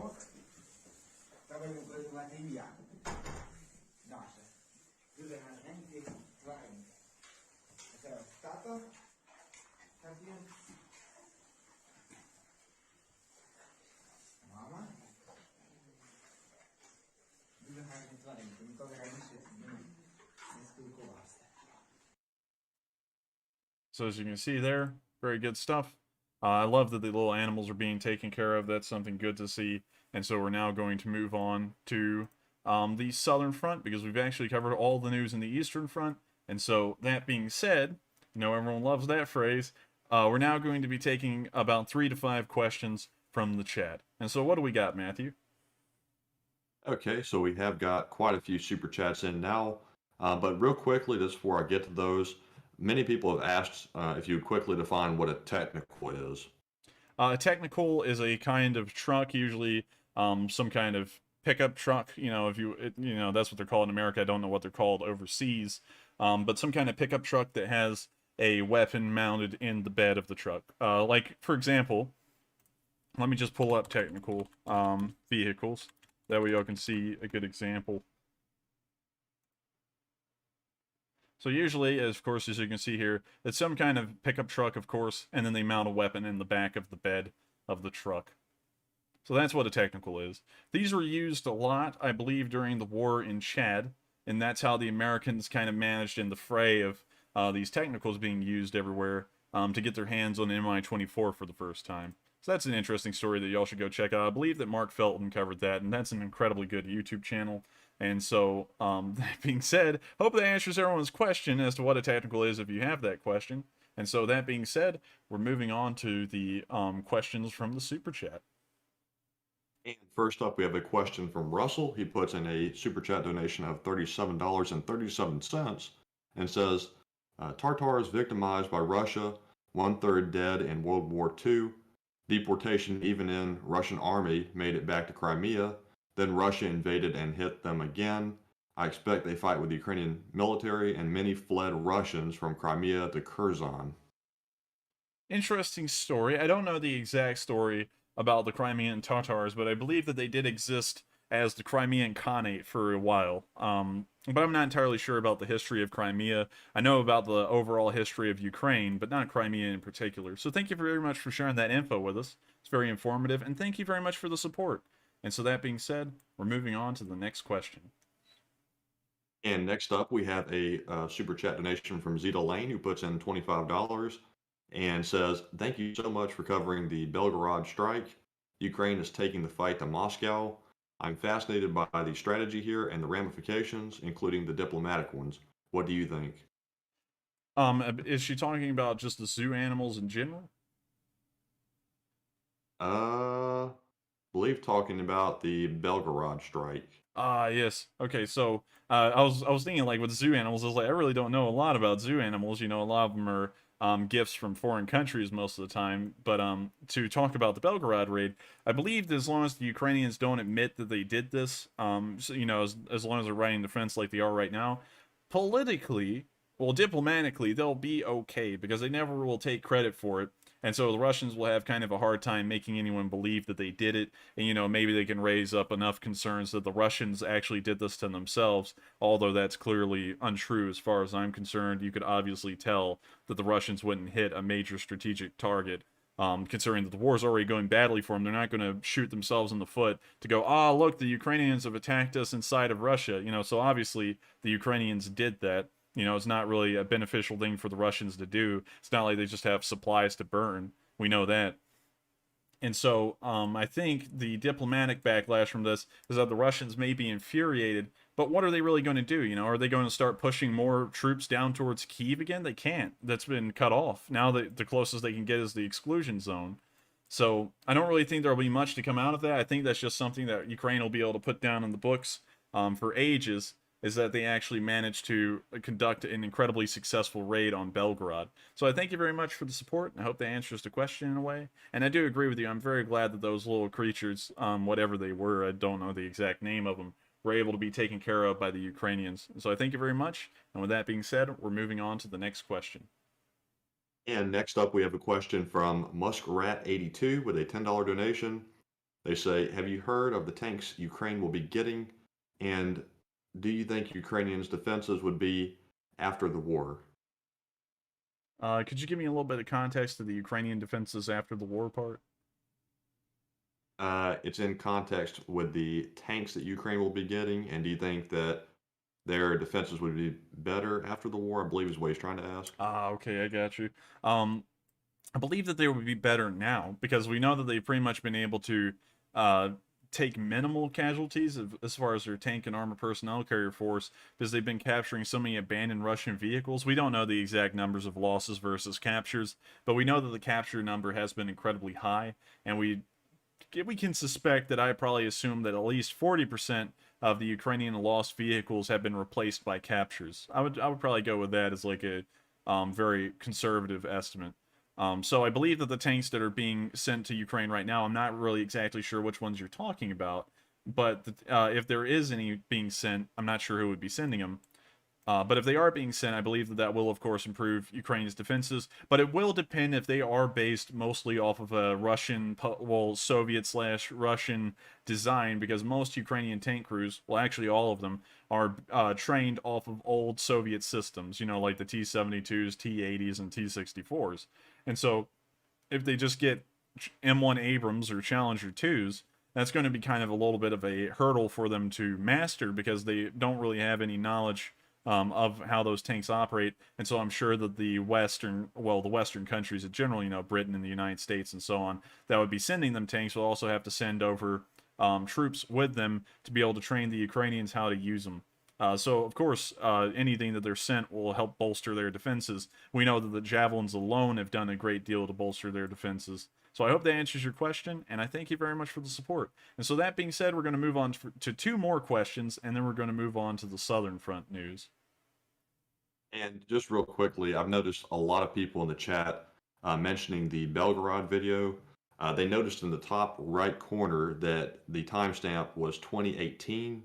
I'm not sure if that was a malfunction or a misset on the dash cam, but many people are just wondering if that was actually recent or not. So I'm not sure if you want to maybe check it real quick or not. Yeah, let's check that real quick, just in case. It does say 2018. Interesting. Let's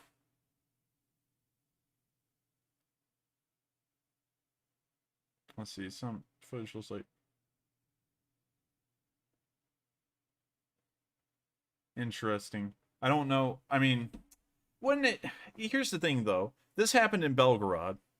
The Ukrainians didn't launch any rockets into Belgorod in 2018, so either this was mislabeled.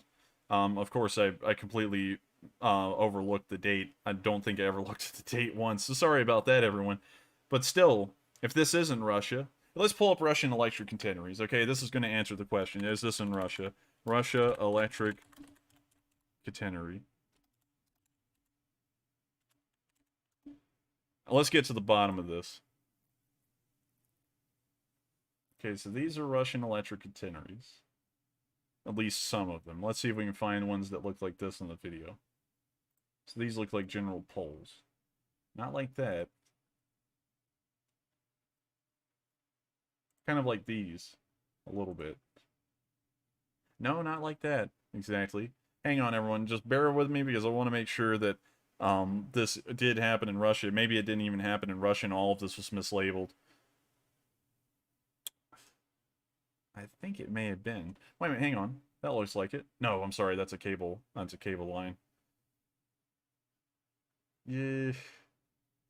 Can't really find any catenaries that look like that one, so let's pull up Ukrainian electric catenaries and see if that would be something that happened in Ukraine.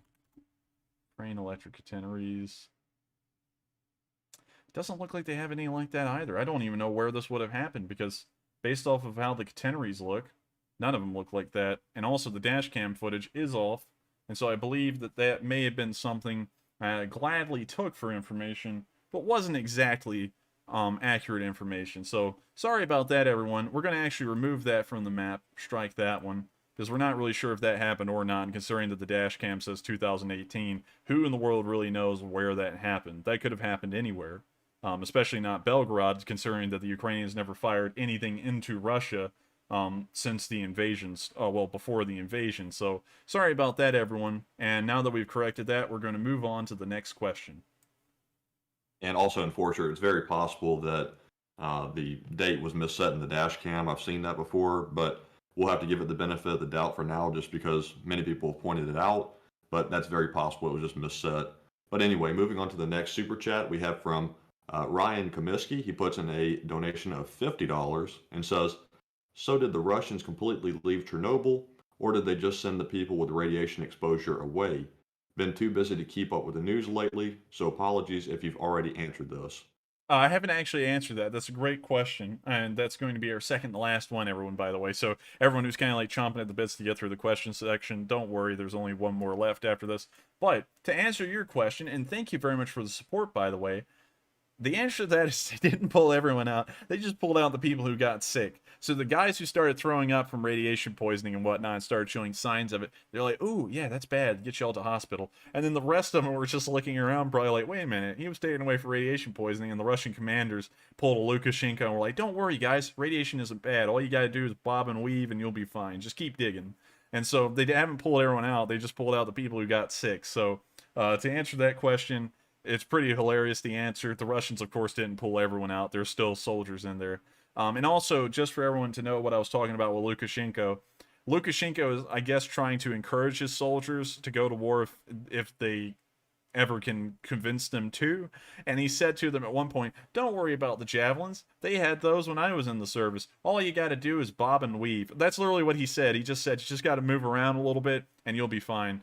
And you know, that was such an aloof statement, considering that the javelins are incredibly good anti-tank weapons, and that's kind of how the Russians have gone about the Russian soldiers getting radiation sickness inside the zone. They told the rest of them, y'all be fine, just, you know, don't worry about it, just keep digging, in a way. So and that's kind of an answer to the question. I hope I gave you a good answer, and I thank you very much for the support once again. It helps this channel keep running. And so that being said, we're going to move on to the last question of this segment.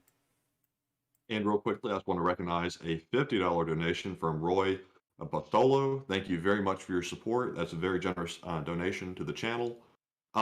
Next up, we have a question from Alan. He puts in a donation of $20 and says, thanks, guys. Enforcer, did you show the video of the guy from Snake Island who told the warship to F off?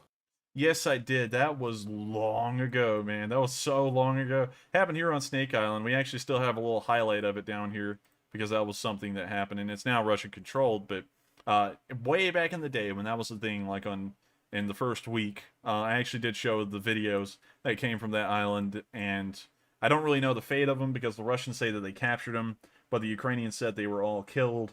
And, you know, of course, the Russians are in the propaganda business, so we don't really know if what they're saying is true or not. And there's so many lies that they spin that you can't hardly believe anything they say. So I don't really know the fate of the Snake Islands, you know, kind of like defenders. But we do know that they did tell them to go F off, which was something incredibly impressive. And so I hope I've answered that question, and I thank you very much for the support, Alan. It helps out this channel a lot, and it's good to know that people do enjoy the content enough to help us out. And so that being said, that is the end of this question segment, and now we're going to move down to the little news that we've gotten in the southern front, and then we'll pretty much return to the questions again. So first off, we've gotten no news in the Luhansk area. It appears that everything has kind of fallen quiet there, so we don't really know exactly what's going on. We know that the Russians may actually control this eastern area here that my mouse is circling, but we're not entirely sure, as no video evidence has come out to show that, but we do know that they've reached as far as Izium, at least from the Kharkiv direction. Also, we kind of heard a little bit of news that the Ukrainians may have taken Kyiv again, but we're not sure because we haven't gotten any video evidence again, and so that isn't being changed yet. But as soon as we can confirm that, that front line will change. Moving on back down to the Donetsk area, we have gotten a little bit of news here, as we heard in this video. I did manage to get a translation of it. The DPR soldiers were complaining that the Russian soldiers have packed up and left from that area. Обратите внимание, это армия ДНР, Которую кинули, которую просто взяли, бросили. которая уже с 25 Мы ночуем в свалке. живет в таких условиях, которую кидают на блокпосты, а российская армия сама в шоке. Все вокруг, пацанов.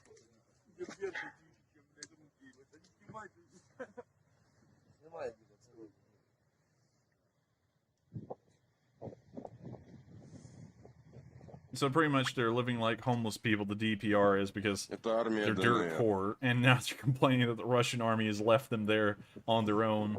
And so I bet they're feeling pretty demoralized about that entire situation.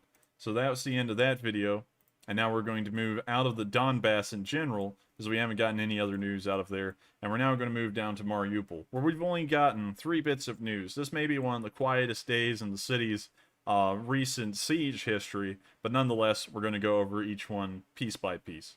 First thing we've seen is that, of course, there's been more video evidence coming out of the Russians in Mariupol. Here's a bit of video that we've gotten of that. They appear to be out in the countryside near the city. You can kind of see some of the high-rises in the background, but of course they are not in the city.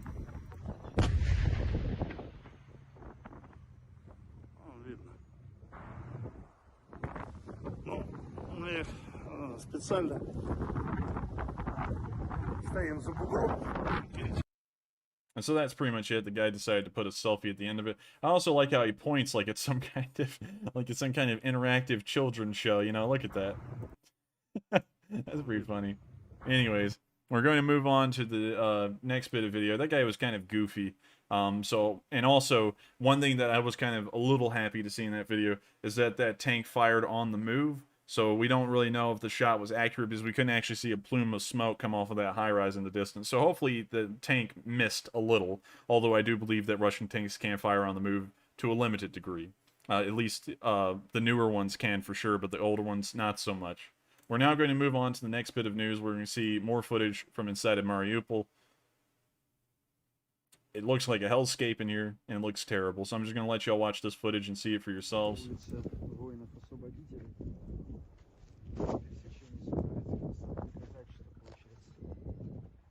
Дома вот, в общем, на берегу моря выглядит вот так. Вот так, собственно.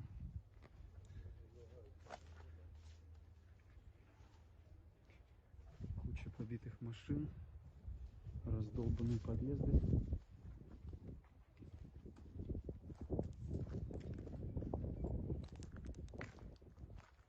Ну и куча припаркованных авто.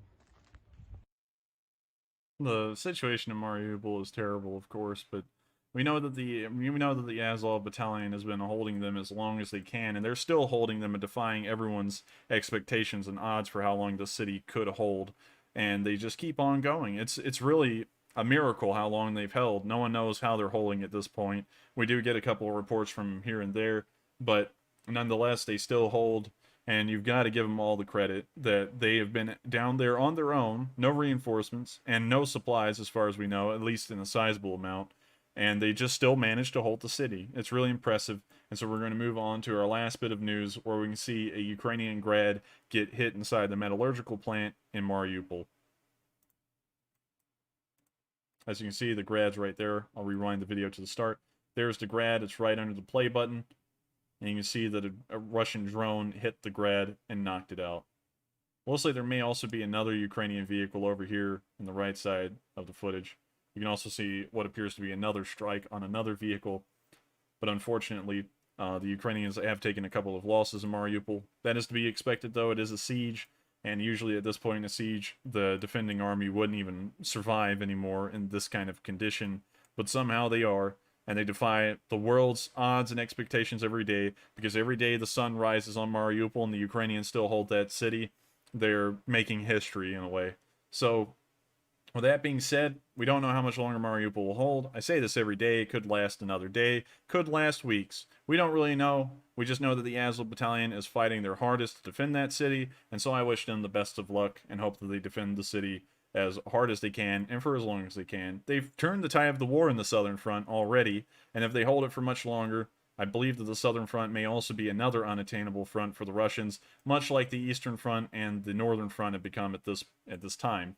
So we're now going to move on to the rest of the Southern Front, where we can see that no news has come out today as far as any developments. We do know that the Ukrainians have reached the city of Kherson, and they are bombarding the outskirts, such as the airport, but beyond that, we're not entirely sure what exactly is happening in the Southern Front anymore. We don't have any news at the moment. We don't have, any video evidence.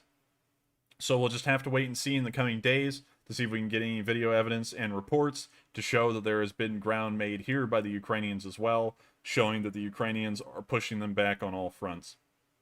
So that being said, we've actually reached the end of the news for this night. I hope everyone who was here for the news did enjoy it. Make sure to come back tomorrow and also subscribe and like the video. This stream runs every night at 10 p.m. Eastern Time, except for Mondays, because I'm taking Mondays off as a kind of like break day to make sure I can stay recharged and continue to do these, streams as long as this war goes on. And so I thank you all very much for watching the news. But now we're going to move on to the question segment. And so with that being said, everyone take a sip. Matthew, what do we got? So currently it looks like we have about 25 super chats in the queue and quite a few other questions as well. So the first super chat we have is from BSG Wolf, putting in a donation of $20 and says, "What will be the final fate of Donbass and Crimea?"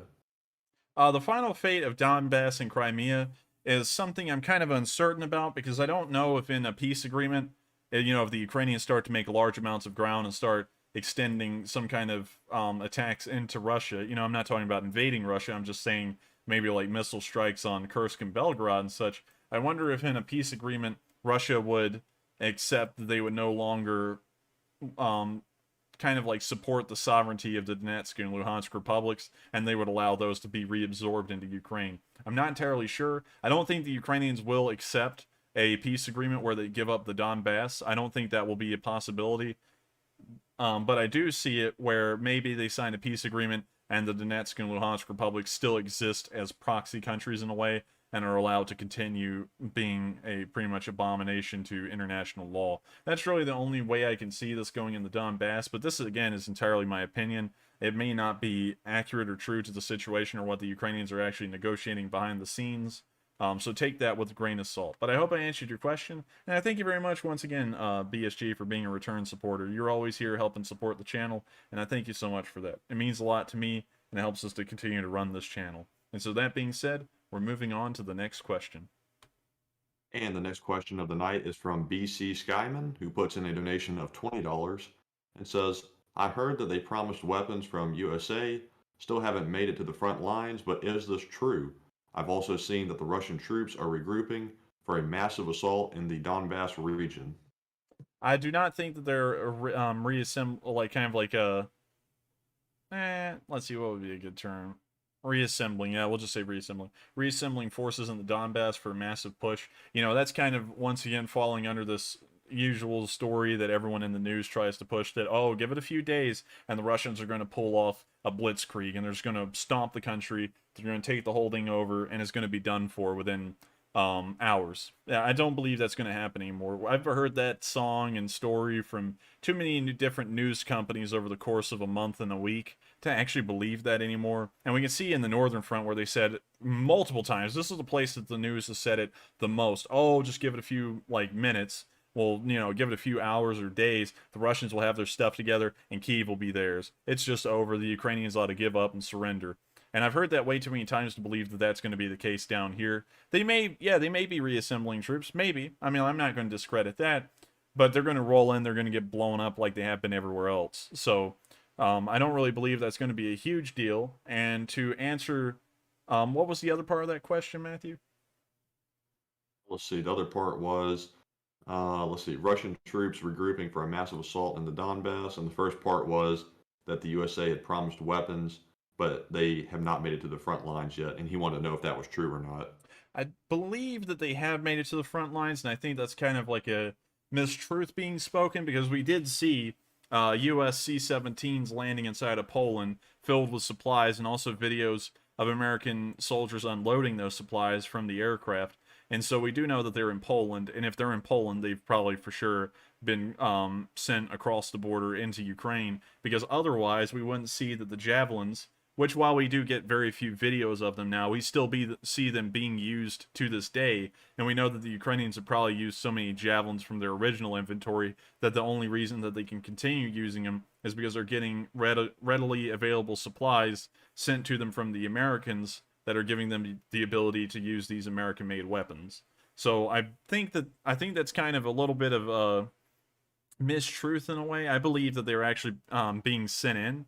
Otherwise, where are they going? We see them making it to Poland, and we know that the Ukrainians have lifted all customs inspections and stuff. They're allowing everything to just be shipped in without even checking it, so it just rolls straight across the border and right into Ukraine.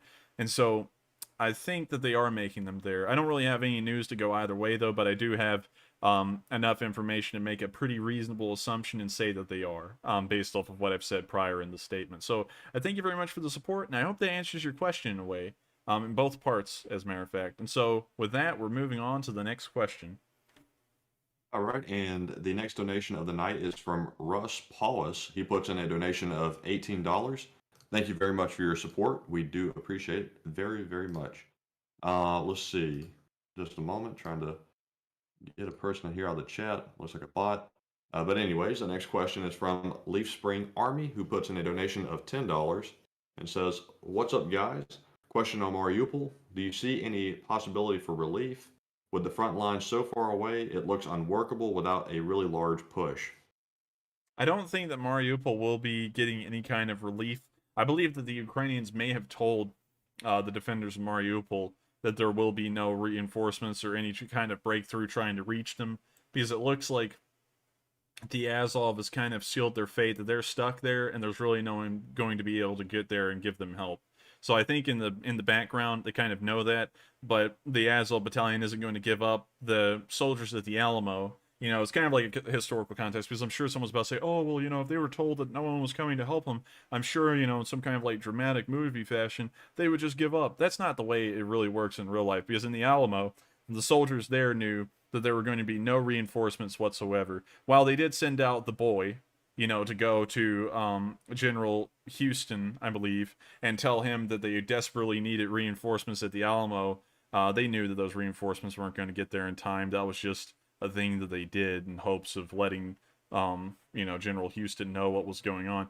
But, you know, in the end, they knew that they were just buying time for the Texan army, and so they just stood there and faced off the Mexican army themselves. And I believe that that's what the defenders of Mariupol are thinking at this point, is that they're thinking, we are the Alamo, we are the, you know, we are pretty much the defenders in the Alamo, and the Texan army, which is the rest of the Ukraine, is relying on us to buy them as much time as possible by defending this city for as long as we can. And so that's kind of what I think the defenders of Mariupol are thinking, and I think Ukrainian command believes that as well, because we haven't seen any changes in these front lines or any cities liberated in this area that shows that they are trying to push back down to Mariupol. The closest they've gotten to that is Volnovakha, because it is on the major road H20 leading to Mariupol, but once again we haven't seen any pushes in that direction, so I don't think the Ukrainians are planning on it. And I think at this point the city is too far beyond saving. Like they're kind of hanging on by a thread for the Ukrainians to really see trying to relieve them to be a worthwhile effort in a way. So I thank you very much for the support, and that's kind of my opinion on it and assumptions based off of the public information we've gotten. So I hope that answers your question in a way, and with that being said, we're moving on to the next question. And next up, Zeta Lane puts in $10 for the heroic Ukrainian war dogs. Well, I thank you very much for the support, and I'm glad that you support the Ukrainians. And I thank you very much for continuing to support this channel and making sure that we can continue to deliver good content to y'all and make sure that the news is up to date and accurate. So once again, I want to tell everyone that comes here to see accurate news. Sorry about that little dash cam footage. I'm not really sure if that was in 2018. We don't even know if it was in Russia. I just looked at the title. It looked pretty convincing. And I was like, well, maybe that was another attack, a one-off attack that happened in the Belgorod area, but apparently not. So I thank you very much for the support, and I thank you very much for continuing to help out this channel. And so with that, we're moving on to the next question. All right, and the next question is from TJ Johnson, who puts in a donation of $10 and says, thanks to you and your team, Enforcer. Do you think there could be a connection between the demoted Ukraine generals and the lack of movement in the east? I don't think there is. Usually, you know, like while the Russians have been firing generals at an unprecedented rate, the Ukrainians have only removed 2. And usually this kind of stuff does happen in a war, like in the Civil War. If you look at the U.S. Civil War, Lincoln went through tons of generals. He would just he would appoint them, he would remove them, and then he'd replace them. And he did that over and over. And people were kind of getting scared that he would never find a good general. But still, nonetheless, the point I'm trying to make there is that he would replace the general, and then usually something would happen, like during the replacement or immediately afterwards, in terms of the, you know, Union armies doing something somewhere. So to answer that question, I don't really think that's the reason for the lack of movement in the Sumy Kharkiv area. I have seen some reports, although they don't have video evidence, showing that they have taken more ground here. It's just that I haven't been able to update the map because I haven't gotten video evidence to show that. So as far as I'm concerned, there has been no action and no developments in the Eastern Front. We're just waiting for video evidence to show that there has been, and then we can update the map. So I thank you very much for your support, and I hope that answers your question in a way. And so with that being said, we're moving on to the next question. And the next question of the night goes to James Lynn with a $10 donation. He says the Ukrainian Mi-24s had to land short of Kharkiv because the fuel wasn't calculated for the big giant balls those pilots had. I like that. That's a good joke. Thank you very much for the support, and I do like that. That was a pretty good joke. I thought you were actually like telling us like real factual information there, but I love I love it at the end. That's kind of like that meme where they say you had us in the first half. Not gonna lie, you had me. So thank you very much for the support, and we're moving on to the next question. All right, and the next one is from Mikhail Carlson, Politics as Unusual, for a donation of $10. They say, would you consider the UA helicopter attack on the oil depot a little like the World War II Doolittle raid? Light on actual impact, but psychologically devastating to Russians who are being told that they're winning. Yes, I do believe that it was very similar. I believe that I also said the Doolittle raid during the stream. But yes, I would have to agree that it's very much like that. It's not going to have too big of an effect. We've seen loads of Ukrainian oil silos get destroyed all over Ukraine, and it's really had no effect on their abilities. So I don't think it'll have that much of an effect on Russian abilities. But I do think that it is something that shows to the Russian public if that's highly publicized by the Russians, and I think it will, because they really can't stop the spread of information about what happened down there around the rest of the country. And so I think they will have to step forward and say that did happen. And so I think that'll have a large morale effect on the Russian populace, considering that now there's been a almost a confirmed Ukrainian raid on Russian soil, pretty far inside of the country too, about 30 miles into the border. So I thank you very much for the support, and I hope that answers your question in a way. And so that being said, we're going to move on to the next question. All right, and the next question is from Ron Edwards, putting in a donation of $10. He says, not giving away anything, but are 40,000 Ukrainian troops about to be surrounded in Donbass? 40,000 Ukrainian troops. I haven't heard anything about that, so I'm not sure if that's entirely true. And I mean, like, yeah, I'm gonna have to say ignorance on that, because I haven't heard anything about it, and so if I haven't heard anything about it, it's really hard for me to talk on it. So I'll have to just see if there's any information that comes out talking about that, and if there isn't, I'm gonna have to say that that's probably not happening. But if I do get information, then we'll have to see how bad it is, and if there's any way for them to make a breakout and make it back to their lines or not, and get out of the pocket. So I thank you very much for the question, but unfortunately I'm going to have to declare ignorance on that one and say I haven't heard anything about it.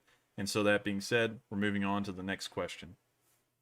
And the next question is from James Lynn once again. He puts in another $10 donation and says, Germany is sending 56 each BMP-1s. UK has announced Starstreak ADA has downed a Russian helicopter. Rail movement of Russian armor moving south via rail from Gomel with V markings.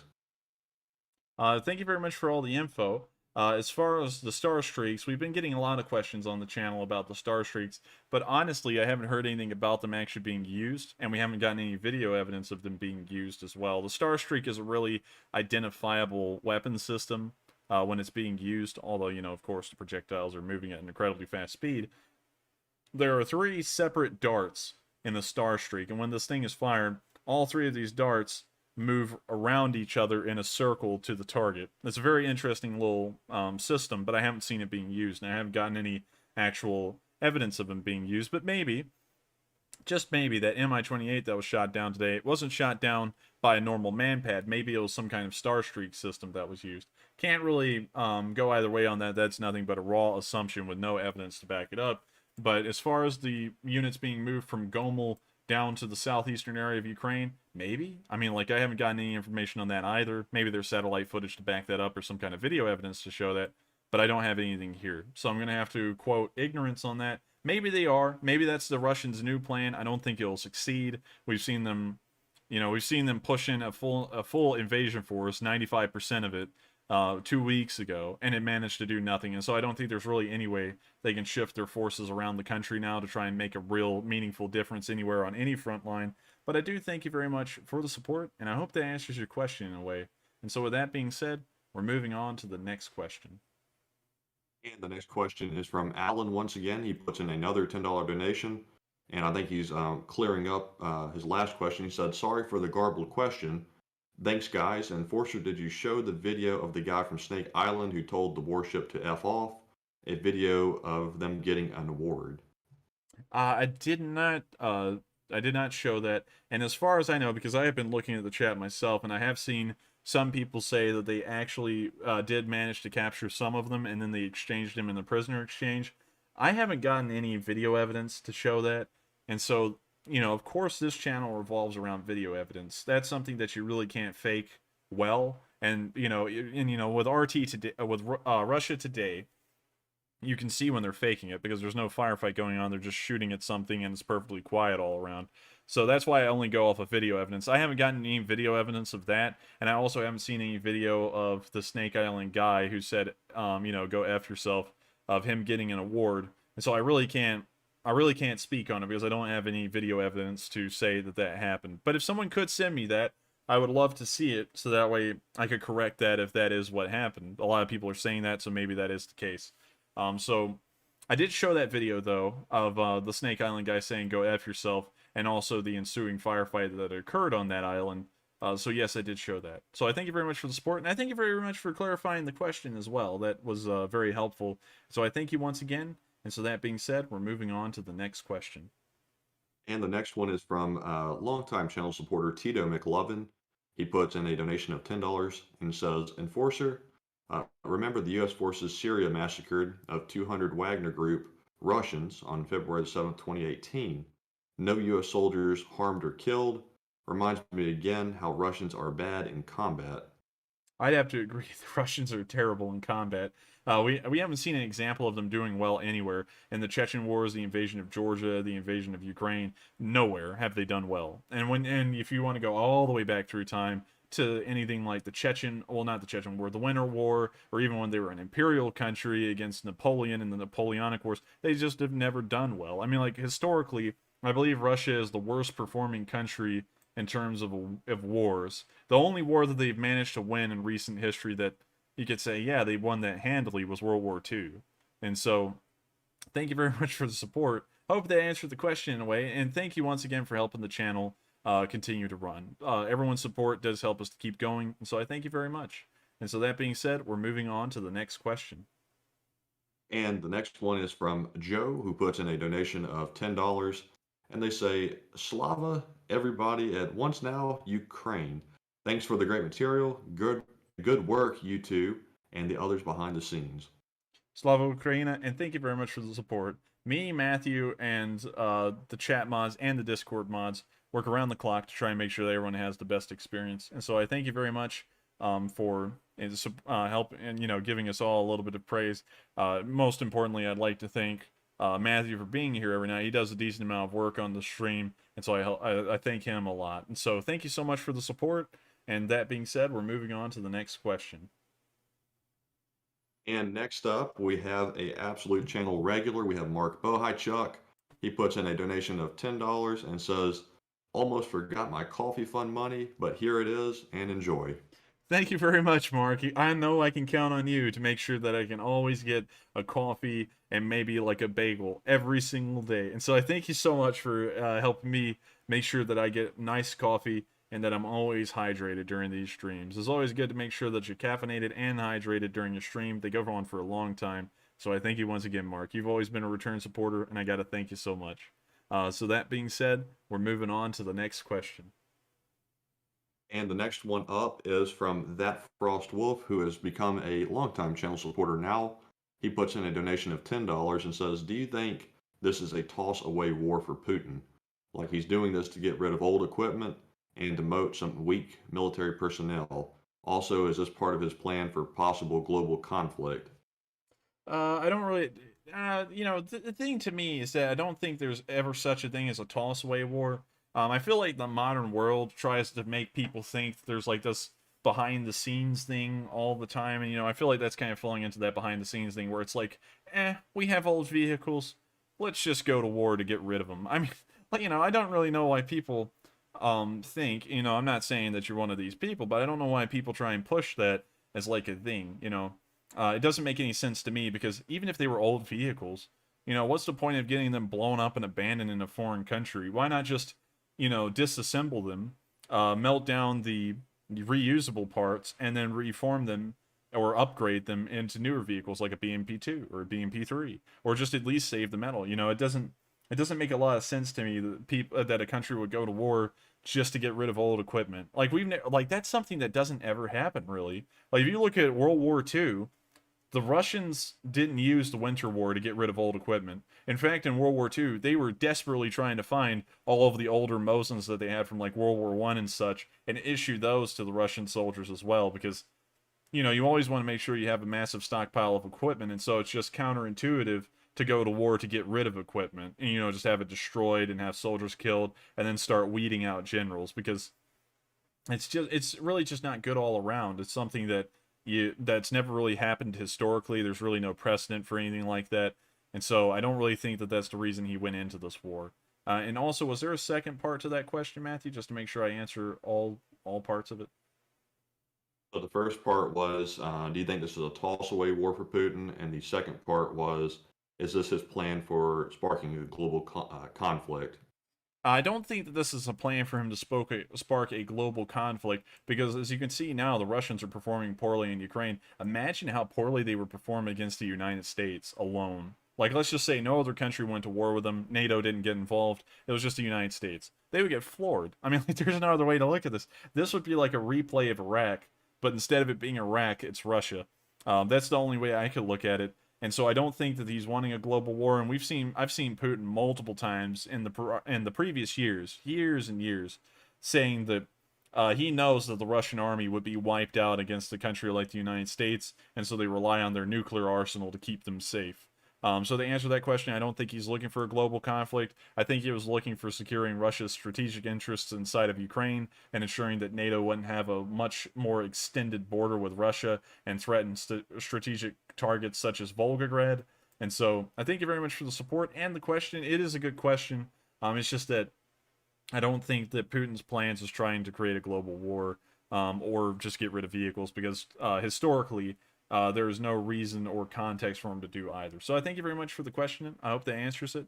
And with that being said, we're moving on to the next one. The next question of the night is from Enables, who put in a donation of $20 and says, April 1st is my birthday. I'm now 37. I'm giving some of that to you for all you do, and Slava Ukraine. And Enables, I just want to say happy birthday to you. That's very generous for you to donate to the channel, but really it's like, it's your birthday, man. But we appreciate the donation very much. It's very generous. Yeah, thank you very much for the donation. I mean, honestly, you should be getting presents today, not giving them out. But I thank you so much for your generosity. And also, once again, happy birthday. I'm glad that you turned 37, and I'm very glad that you enjoy the news. Hopefully this is my birthday present to you in a way, is the stream. Although, honestly, I don't really feel like it's much. Hopefully it's a lot to you. And so I thank you so much for the support, and happy birthday once again. Very glad that you turned 37 today. Hope you had a great day today, and this is kind of like the ending of the day in a way for you. Or maybe, you're going to like have an all-nighter. I don't know. But anyways, so thank you very much for the support. Happy birthday once again, and we're going to move on to the next question. The next question is from Daddy's Deliveries, who puts in a donation of $10 and says, do you feel Putin will use this opportunity of his troops being pushed back from near the capital to use a nuclear weapon? No, I don't think that that's the case.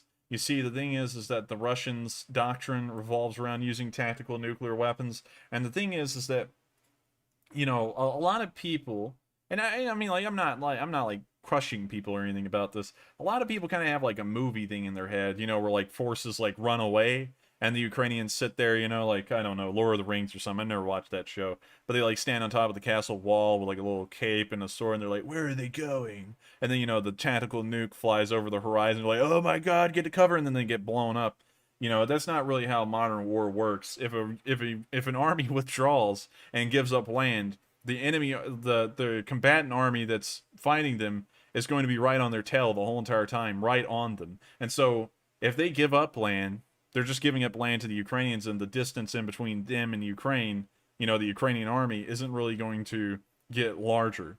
And so the tactical nukes would just be used with the front line where it is. What is happening right now, you're just watching the complete collapse of the Russian army in the northern front. That's really all that's happening here. There's not like a grander plan behind this thing. It's very straightforward. They just suck and they're getting beat. So that's kind of my answer to that. And so I hope I've answered that question pretty well. Thank you once again, and we're going to move on to the next question. And the next one is from Rich Hogan, who puts in a donation of $10 and says, Thanks again, and here is to Monday's gas fund. Thank you very much. Gas is incredibly expensive these days. It's like $4 a gallon where I'm at. Pretty high. It used to be like $2.90. That's something that we're actually thinking about covering as one of our first videos getting off the Ukraine war and going to overall news, is the kind of like gas crisis in the United States and all of the reasons why it's happened and all of the possible solutions to it. You know, looking at all sides, not picking a side and like trying to make my opinion fact or anything. We're just going to look at everything and say what's going on and what the options are. So hopefully a lot of y'all will enjoy that video, because I think I'll have a fun time making it and looking into this.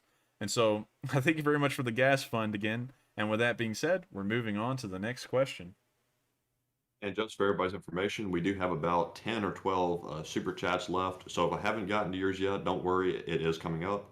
The next one is from Anthony K. Smith, who puts in a donation of $8 and says, Enforcer, good news.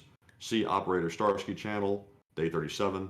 There is a second undamaged, partially completed AN-225 airframe in a factory. They will restore it after the war. Oh, really? Wait a minute. Let me pull that up here. Maybe there's a picture of that. Antonov 225 airframes. Let's see. Second aircraft was last brought up to 60 to 70% completion in 2009. Oh, wow, they really do. Wow. This is Wikipedia, of course, and I know I get a lot of heat for using this, but the thing is I don't want to like try and like find a peer-reviewed source or anything. But where is the second? Oh, they don't have pictures of the second airframe here. But maybe they have it somewhere else. This kind of looks like it, maybe. Turkey moles to complete the second Antonov. Yeah, this is it. I guess this is the airframe of the second Antonov that was never completed. And if they have that airframe around somewhere in Ukraine, that's great news. That means they can just pretty much rebuild the thing from scratch with the airframe they've got, and they haven't really lost anything. So that's great news. Thank you very much for sharing that with us. I didn't know they actually had a second airframe. I thought they just had one, and then they decide, you know, like in a usual Russian fashion, the project didn't really do what they wanted, and they're like, why make another one? So thank you very much for sharing that with us. That's news to me. So thank you once again, and we're moving on to the next question. I just want to quickly recognize a $18 donation from David Williams. Thank you for your donation. It is very much appreciated. The next question up we have here is from Tim Anderson, who puts in a donation of $10 and says, saw German TV asking a Ukraine military advisor if the attack choppers in Belgorod, Russia were Ukraine, and she said they cannot confirm or deny, followed with a very subtle grin. Yes, that's kind of me. That's kind of the reason why I'm saying that it was definitely a Ukrainian raid. I have to give it to him. You know, considering that I think it is a Ukrainian raid, it only makes sense that it would be. I've got to give them 100% credit for doing what they did. That was a daring raid. Something that will go down in the history books, and people will be talking about 80 to 90 to 100 years from now, maybe hundreds of years from now. They'll still be talking about that raid and how it went down and the actual details and the story of it once it comes out in its completion. But that was really something. And, you know, the Ukrainians just aren't confirming it or denying it at this moment, so that way they don't get the backlash from the Russians that they're probably going to get anyways. So I thank you very much for the support and sharing that with us. And so we're moving on to the next question. And the next one is from Rodenoff Claw, who puts in a donation of $7. Thank you very much, Rodenoff, for your donation. We do appreciate it. Next up, we have one from the Wolfman, who puts in a donation of $5 and says, Enforcer and Matt, thanks for providing all this news without the mainstream media BS. And I thank you very much for the support. We try and make sure to not do what the mainstream news does on a lot of channels. And they dumb down things so much. I mean, like, they won't even tell you, like, the name of a helicopter. They'll be like, this is a Russian helicopter. They're very big and very mean. And it's like they're talking to, like, goofy people or something. And I don't like that. It's like talking down to your audience. I know that people are smarter than that, and that sort of stuff is, like, patronizing to them. And so I just like to say what it is, the knowledge I know of it, and get that out there. And so I thank you so much for supporting this channel and enjoying our content. I put in a lot of work every day, like 7 hours a day into this thing, and so I thank you so much for enjoying it. It means a lot to me. And so with that being said, we're moving on to the next question. And we now have a $5 donation from Easy Shifty, who says Slava Ukraine, and yes indeed. And with that being said, we're moving on to the next one, which is from Maximad, which is a donation of $5. And they say, hopefully they surrender in the pocket. Slava Ukraine. Hopefully they do. That's really all I can say about that. So Slava Ukraine. Thank you very much for the support, and we're moving on to the next one. And the next one is from Dozer242, who says, are Ukrainian generals being fired? As far as I've heard, there's been 2 that have been removed. Zelensky is calling them traitors, but I don't know the exact story as to why they became traitors or what they've done. But yes, 2 of them have been removed. We'll try and get some more information on that as it comes out. But thank you very much for bringing that up, so that way everyone in the chat who may not know about that can kind of know that that will be a thing on the horizon in the future, most likely. I'm just waiting for more information to come out about it before I talk about it. So I thank you very much once again, and we're moving on to the next question. And the next one we have is from Mel Thornell, who says AN-225 was intentionally left to be destroyed by its pro-Putin owners, while the pilots and engineers begged to fly it to Germany for safety. Very interesting info, if true. I thank you very much for sharing it with us. And I'll try and look into that story and see if that is the case. So thank you very much once again. And we're going to move on to the next question. And the next one is from Adam Lee Fox, who says, thanks again for an educational evening.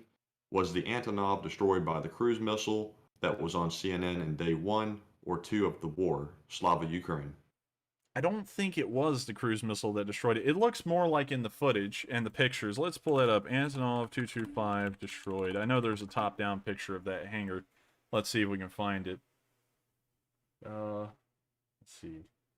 Come on, come on, come on. I want to find it really quickly. There we have it. You can see a hole through the top of the front of the hangar, which makes me believe, and also we got a better one here. That kind of shows the Antonov 225 inside. You can see here that it doesn't look like a cruise missile, because a cruise missile has a high explosive yield, and it probably would have ripped the whole entire hangar apart with the plane. So I think this was more like an artillery shell, like a, like 155 millimeter or 100 millimeter or something like that, that landed in the airport and managed to go through the top of the hangar and then explode maybe over the front of the plane or inside the plane itself and cause the damage to the front that we see. Because if it was a cruise missile, I believe that thing would have been entirely destroyed to the point it would have just been pieces lying around in there instead of a mostly intact plane that's missing the front forward part of the fuselage. So I hope that answers your question in a way, but then again, take that with a grain of salt. That's nothing but assumptions. It may have been a cruise missile, but I'm kind of leaning more towards the amount of damage is more suggestive of some kind of rocket or artillery. So I thank you very much for the support and the question, and with that, we're moving on to the next one. And next up, we have a $5 donation from Beth Vanderloop. Thank you very much for your generosity. Next up, we have a question from Diffuse56, who says, thanks for your excellent reporting with your trademark integrity and transparency. And I thank you very much for the support. And I hope that everyone does understand that every once in a while, because I don't like bad news being reported, and I didn't really notice the kind of like red flags on the little dash cam footage thing over here. So I'm sorry about that one, but I do thank you very much for respecting that I do go to great lengths to try and find my news and make sure that it is validified to a point. And so I thank you once again for the support, and we're moving on to the next question. And the next one is from Dustin Sponsler, who puts in a donation of $10 and says, I saw an attack in Belgorod 32 days ago. Was last night's attack the second one? See link to video below. Yeah, unfortunately, we don't actually allow links in the chat, so I don't think it uploaded with that message, so unfortunately, I can't see it, and also I can't pop it up on stream either because I don't have the stream open to go click on the link. But I think the attack that I knew that happened in Belgorod, because an armory exploded here, was like around that time ago. It was like a week or two into the war. So yes, this would be the second attack, but this is the first attack that you really can't call an attack, and it's more of a raid, because instead of a missile, just a cruise missile or a ballistic missile flying into Russia and exploding somewhere, this was a helicopter raid. So it wasn't a missile, it was actually like helicopters flying there. And so I kind of consider this one different, but yes, as far as just attacks in general, as far as I know, this is the second one as well. So I thank you very much for the support and asking the question. It is true that is the second attack that's happened in Belgorod. First one by missile, second one by helicopter. So I thank you once again, and we're going to move on to the next question. And the next one is from Shibaraska1, who says, Slava Ukraine from Palm Beach, Florida. Slava Ukraina from Alabama. So I thank you very much for the support. Hope you're having a fun time down there in West Palm Beach. Haven't been there, but I've heard it's an interesting and nice place. So I thank you, and we're going to move on to the next question. And the next one is from CA Lags, who says, the north and northeast maps remind me of Alaska and the Bering Strait. Did you or the Russians mean to do that? Oh yeah, you can probably see this on stream, Matthew, but yeah, this looks like the Aleutian Islands down here. This kind of looks like Alaska. I don't think the Russians meant to do this. They are copying my map after all. I think this is just something unintentional because back in the day, this thing actually looked like a dog that had a little leg. Well, actually two legs over here, and this looks like a dog, and here's the ear up here, and its snout's like looking downwards on Kyiv. But now it looks like the Ukrainians have sawed the snout off that dog, and the leg had some deformity issues. But the Ukrainians are working on that tirelessly right now, so hopefully it'll return back to kind of looking like a dog that doesn't have a snout. So I thank you very much for the support. Yeah, I can kind of see that, and thank you once again. And we're going to move on to the next question. And the next one is from Caffeine, who puts in a donation of $5 and says, is there any historical comparison where a superior force is lost so bad, regrouped, and won? Yeah, I mean, like, yeah, World War II is an example of that. The Russians were taken off guard in Operation Barbarossa, then kind of regrouped in the latter, in the winter of 1941, and then kind of rebounded in 1942 in a way. So yeah, there is examples of that, but there's also examples of, inferior countries. I'm not saying that Ukraine is like full of inferior people or anything, but in terms of military power, they are an inferior country to Russia, at least on paper. And there's a lot of examples of countries like Ukraine beating much larger countries in a normal war like this. And so, it can go either way in history, but right now this is resembling very much so the Winter War and the results that the Russians got out of that. So I don't think they'll be getting much out of this war, and I don't think that the historical examples from history, where a superior country regrouped and then rebounded are applicable to this situation. But I thank you very much for the support nonetheless, and I hope I did answer that question in a pretty decent way. And so that being said, we're moving on to the next question. And I just want to recognize two donations real quick. We have a $5 donation from Michael Fernandez and a $20 donation from Jimmy Smith. Thank you very much. Those are very generous donations, and they help support the channel, and we do appreciate it greatly.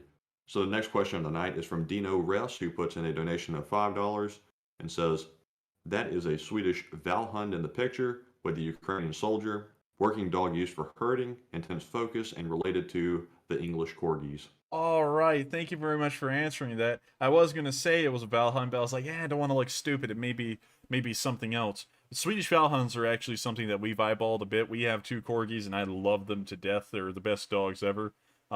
Like honestly, there's no comparison to any other dogs. Once you have a corgi, best thing on earth. Swedish Valhunds are incredibly similar. Of course, a lot of people say that genealogy-wise, a corgi is pretty much nothing more than a Valhund that's kind of been bred with something else to turn into a corgi.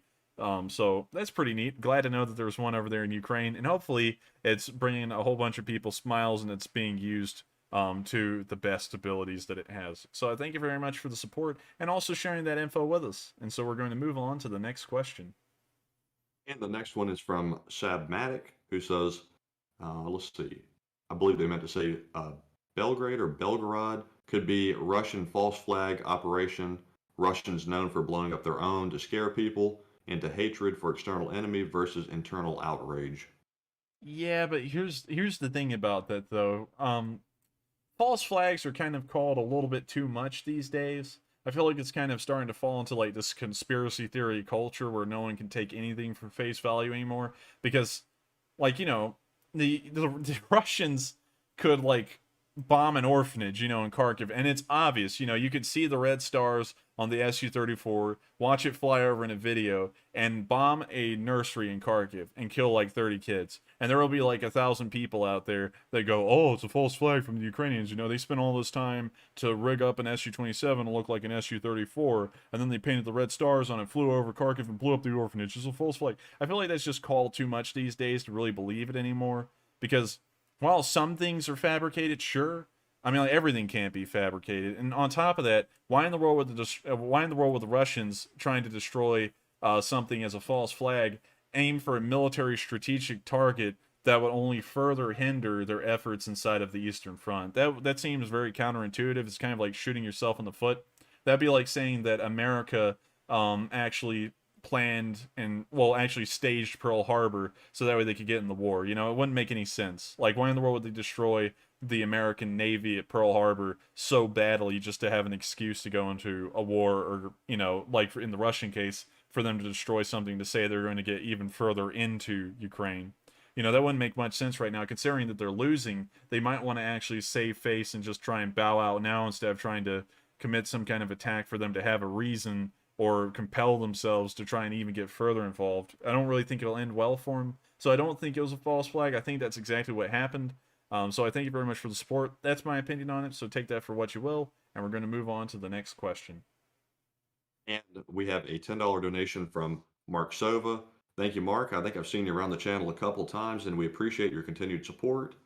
And next up, we have another donation from Enables, who puts in another $10 and says, thanks for the B-Day welcome. I'm enjoying some Balvenie 12 year. All support to everything you do, and enjoy your Monday off. Well, thank you very much for the support. I think you're giving me more birthday presents than you should. Well, more birthday presents that you should be getting. But I thank you very much once again for the support. Hope you enjoy. I believe that's a wine. I'm not really all too intelligent on alcohol, really. I don't really partake in it at all. So I don't really know about it. But if that is a wine, I hope you enjoy it. And I hope you have a great birthday today. I hope you have had a great birthday, because if you're here in the United States, it's getting close to ending now. So thank you once again for the support. And so with that being said, we're moving on to the next question. And the next question is from Ari T, who says, clarification. Germany approved the sale of old tanks to Ukraine from that Czech company you showed on an earlier stream. It's the first approval ever given. Oh, I didn't know that. Well, thank you very much for clarifying that. And if that's the case, they sell like mostly like former Soviet vehicles like T-72s and such. So the Ukrainian crews have, of course, already been trained on those vehicles, and so it'll be a very easy implementation on their part. So I thank you very much for sharing that information with us. And so that being said, we're moving on to the next question. Just a quick note, that Balvenie 12 year, one of our channel regulars, Trademarks and Patents for Growing Businesses, said that that's actually a fine single malt scotch. So that's what he's drinking. So yeah, that's pretty good stuff. But anyways, we have one from KG1337 who says, first time supporting. Any information about the Ukrainian troops from the UN peacekeeping force? I know they included some Hinds. We haven't had any information here on this channel, and also thank you for the first time supporting. Usually first time supporters become long time supporters, and if that's the case, I thank you so much for your support tonight and your continued support if you do that in the future. But to answer your question, I haven't gotten any news about that here, so I don't think that's included, Heinz, but I can't really tell you for certain, you know, because I don't have any information on it really, and so I kind of have to declare ignorance on the most part as to peacekeeping forces and where they are. As far as I knew, the proposition for peacekeeping forces in Ukraine have been shot down for the large part, and so I don't think there are any there at the moment, but we'll have to see if there's any news that comes out near the latter end of this war or after the war that shows that that wasn't the case. So I hope I answered that question the best way I could. Sorry I couldn't give you a complete one, but I thank you very much for being your first time supporter and helping out this channel. It means a lot to me and helps me to continue to run it. And so that being said, we're moving on to the next question. And the next question of the night is from ZH, who says, what is your opinion of Operator Starsky? I saw a bit of his videos on stream yesterday, and I don't have a lot of time to look at a lot of videos, really. You know, like the best I can do is like watch a 5-minute clip of Seinfeld in the middle of working on this thing. So I haven't really looked at him a lot, but my initial impressions of Operator Starsky is that he produces pretty good content, and if I remember correctly, let me make sure I pull this up and get this right. So that way I'm not getting them all mixed up. Operator Starsky. This is the Ukraine. Yeah, this is the guy I'm thinking about. His content's pretty good, and of course he's over there in Ukraine, and he explains what's going on over there. So my initial impression is that he's a very good channel, and you know, people should go and check out his videos as kind of like a supplement to mine in a way, because he's actually over there and giving out some pretty good information. So I thank you very much for the support. And that being said, we're moving on to the next question. And next up, we have a pretty good one from Share BD, who says, which country is most at risk to get entangled next in this conflict? I think, considering that Moldova is not a member of NATO and it's kind of like a country in the same boat as Ukraine. If any country was to get embroiled, I don't think any others will. It would be Moldova. They're just in kind of that situation right now where they're open to an attack because they're not a member of a larger military alliance like NATO. So I think that would be the next one in line, but I don't think that's going to happen. The Russians are performing so poorly, and there's like a load of logistical factors that would make an invasion of Moldova highly unlikely, if not impossible. So I thank you very much for the support. I hope I answered that question in a way, and we're going to move on to the next one. And the next one is from Kevin Scott 76, who says, maybe some Ukraine military soldiers are in a NATO country training to use one of their superior weapons, and then they could go back to Ukraine to fight. That may be so. I mean, like, while the West doesn't really send soldiers into Ukraine right now, especially considering how fragile the situation is with Russia, maybe Ukrainian soldiers are venturing out of the country westwards into the Western countries and getting training on equipment there. I can't really say if they are. We haven't got any news saying that, but that is something that is highly plausible in my opinion, and may explain why the Western countries are saying that they will be giving more and more Western equipment that the Ukrainian military is probably unfamiliar with. So I thank you very much for the support and the suggestion there. That's actually an interesting one. And so that being said, we're moving on to the next question. And I just want to recognize a couple of donations without comments. We have one from Michael Fernandez. He puts in another $2. We have a $1 donation from Randy Benton. And then we have a $5 donation from Larry Coons, who says, keep up the good reporting. And I thank y'all all so much for the support, and especially you, Larry, for saying keep up the good reporting. I'm glad that y'all all enjoy this news enough to support the channel, and it helps us to continue running. Without y'all, I'm not sure this channel would be able to keep on going because I probably have to, well, yeah, I would have to go get a job and go start trying to make money. So I thank y'all all so much for supporting the channel and making sure to support me so I can keep on doing this. And so with that being said, we're moving on to the next question. And the next question of the night is from James Morris, who says, given the fall of Izium, when do you think troops should be redeployed from the north to the east? Does the Eastern Front concern you at all? The Eastern Front doesn't concern me at all because in the places that it has pretty much existed for some while, like Sumy and Kharkiv, where it was assumed that the Russians would just roll through and floor everything, they got stalled and now they're being pushed back in both places. So I think adding soldiers to these locations is going to do nothing more than just crowd the battlefield in a way. That's not trying to be like putting a propaganda spin on this or having a pro-Ukrainian bias. It's just what we have historical precedents for now in this war, is that it doesn't matter how many Russian troops are dedicated to an area. There's just so many factors behind the scenes like logistics and communications and such that pretty much makes reinforcements meaningless in a way. They don't really contribute much to their situation. So I thank you very much for the support. Hope I answered that question pretty well, and we're going to move on to the next one. And the next one is from longtime channel supporter Anthony K. Smith. He puts in a donation of $4 and says, Enforcer, I know the U.S. is your home, but please remember you have a lot of international viewers. Ozzy here. Please keep your vids international. Can you give me a little bit of context to that, Matthew? I don't think there really is any context to it. Did he say? Keep the vids international? Yes, I'm not sure if he means like keep them available internationally, but I guess he just wants to keep watching the vids from Australia. Okay, well, I thank you very much for the support, and we will try and do that. I'm not exactly sure what you're specifically talking about, so if you could clarify that, I'd be highly appreciative, but we will try, at least in the way we're understanding it. So thank you once again for being a return supporter and helping out this channel so much and continuing to run. And so with that, we're moving on to the next question. And the next question of the night is from none other than Knuckles. Knuckles puts in a donation of $10 and says, thought on 42 buses full of residents from Mariupol being able to leave. Putin said weeks ago the land bridge is almost complete. You think Russia will end up with the area they have now? I think to answer that question the best I can, and by the way, Knuckles, I'm glad to see that you're back and supporting the channel on your normal account, I think. Is that his normal account? Because it looks like it. It looks like, yeah, it might be his normal account. I think he changed his profile picture, though. Well, thank you very much for coming back, Knuckles, and apparently your normal account's working now, so that's good. I don't know how that happened, but if it did, it's a miracle. But to answer that question, I think the land bridge you're talking about, I'm not really sure, but maybe it's the one in the Kerch Strait. Um, so as far as that's concerned, it's been a thing for a while, at least that bridge. And so, if that kind of like is a thing you're thinking solidifies Russia's claim on Crimea, they already have that bridge, and so they may be using that to try and say, look, it's Russian, it's connected to the Russian mainland by a bridge, so it's not, like completely detached from us.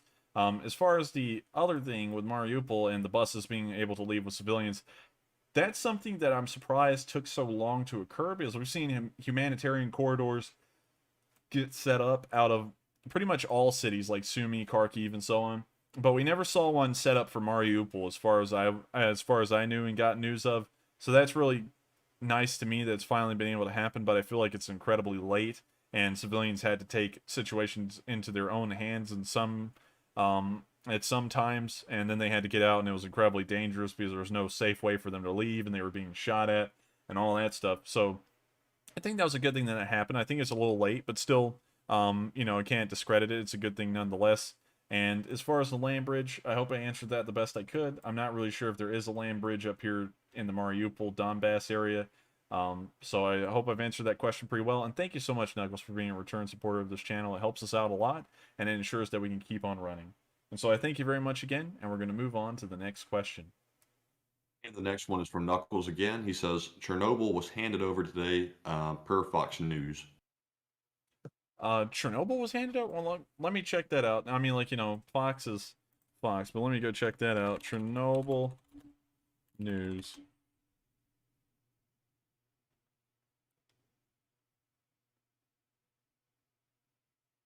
Let's see, Russian troops have withdrawn from Chernobyl. So CNN said this as well. It was just a few hours ago. Said on Thursday, and today is Friday. Interesting.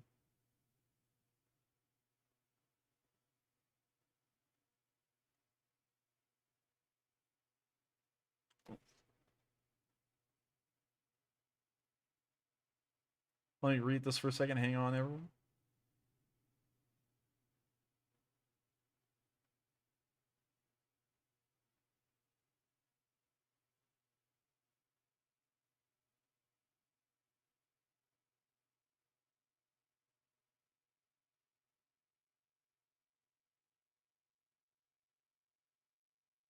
So apparently, according to CNN and also Fox, as far as Knuckle has said, is that they have actually withdrawn and handed this over to the Ukrainians. And so, out of an abundance of caution with that, we're actually going to update the front right now, and we're going to represent that as the Ukrainians have pretty much gotten everything back in the exclusion zone, which is this is going to make the front line look a lot different. So hang on, everyone, just a second. I'm going to sit here and redraw this line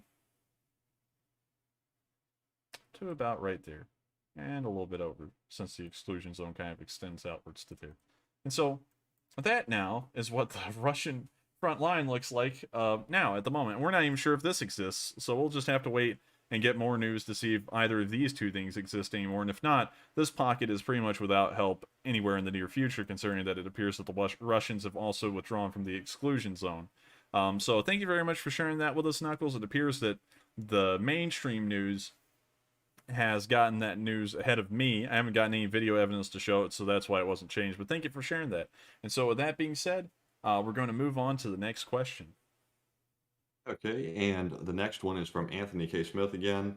He says, clarification, try to keep the subjects of videos after the war of interest to your international viewers. Oh, okay, I understand what he means now. He basically means to keep things internationally focused and don't get too caught up on just our domestic issues in the United States.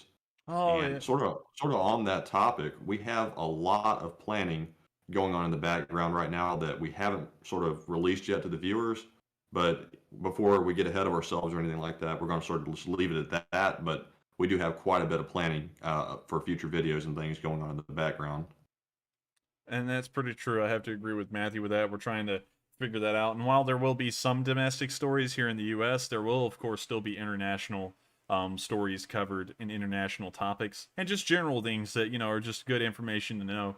So thank you very much once again for the support and also clarifying that so that way we actually know where you're coming from. And so with that, we're moving on to the next question. And Anthony K. Smith puts in another one. He says, sorry, fat fingers. I mean, after the war, stories of international interest for your international viewers as well, and not just U.S. stories. I do have to agree that's something I will have to focus on. And so, with that being said, thank you again for the support. That's your third time supporting us tonight, and it means a lot. So, thank you. And we're moving on to the next question. And the next one is from Greg Carmen, who puts in a donation of $10. He says, it appears Western weapons are flowing into Ukraine. How difficult is it to actually get them into the hands of the active fighters? It's probably not too difficult considering that they are probably rotating the units off the front lines at times. So it's not like they're having to like drive the truck up there to them fighting and like be like, hey dude, guess what? We got a new javelin. Here you go. You know, usually like they're being pulled off the front. They have like a little bit of rest and then probably they're giving them the new weapons, then issuing them to them, giving them kind of like a crash course if they don't know how to use them on how to use them, and then they get rotated back into the front. It's probably how those weapons are being delivered. So I hope I answered that question. I thank you very much for the support. And how many super chats do we have left, Matthew?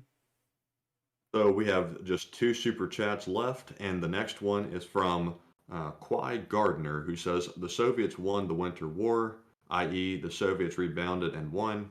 In the Treaty of Moscow, Finland ceded border areas to the Soviet Union. I'm sorry, but that's not actually how history kind of went. They didn't rebound.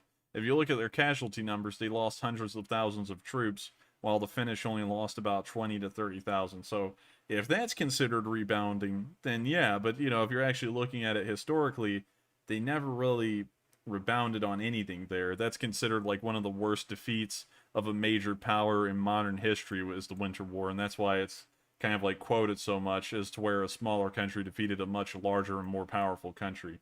So I thank you very much for the support, but I guess we're just going to have to agree to disagree there. And with that, we're moving on to the last super chat, and then we're going to take 3 questions from the normal chat. And the last super chat of the night before we move on to the unpaid chats goes to Nino's GLG, who says, what was hit in Kyiv yesterday on the ski resort cam? It was a huge burning glow that burned for hours. We're not entirely sure. I tried to find that out, but we haven't gotten any information about what that thing was. It didn't look like an oil silo because it was burning so bright it pretty much like turned the night into day. And so unfortunately I don't have any specific information on it, so I'm going to have to declare ignorance on that one. I'm sorry about that, but I will try and get information if it comes out and report that in the next night's, the several next night streams if it comes out then. So I thank you so much for the support. And with that, we're going to move on to the 3 questions from the chat, and then the stream will end. And so what do we got, Matthew?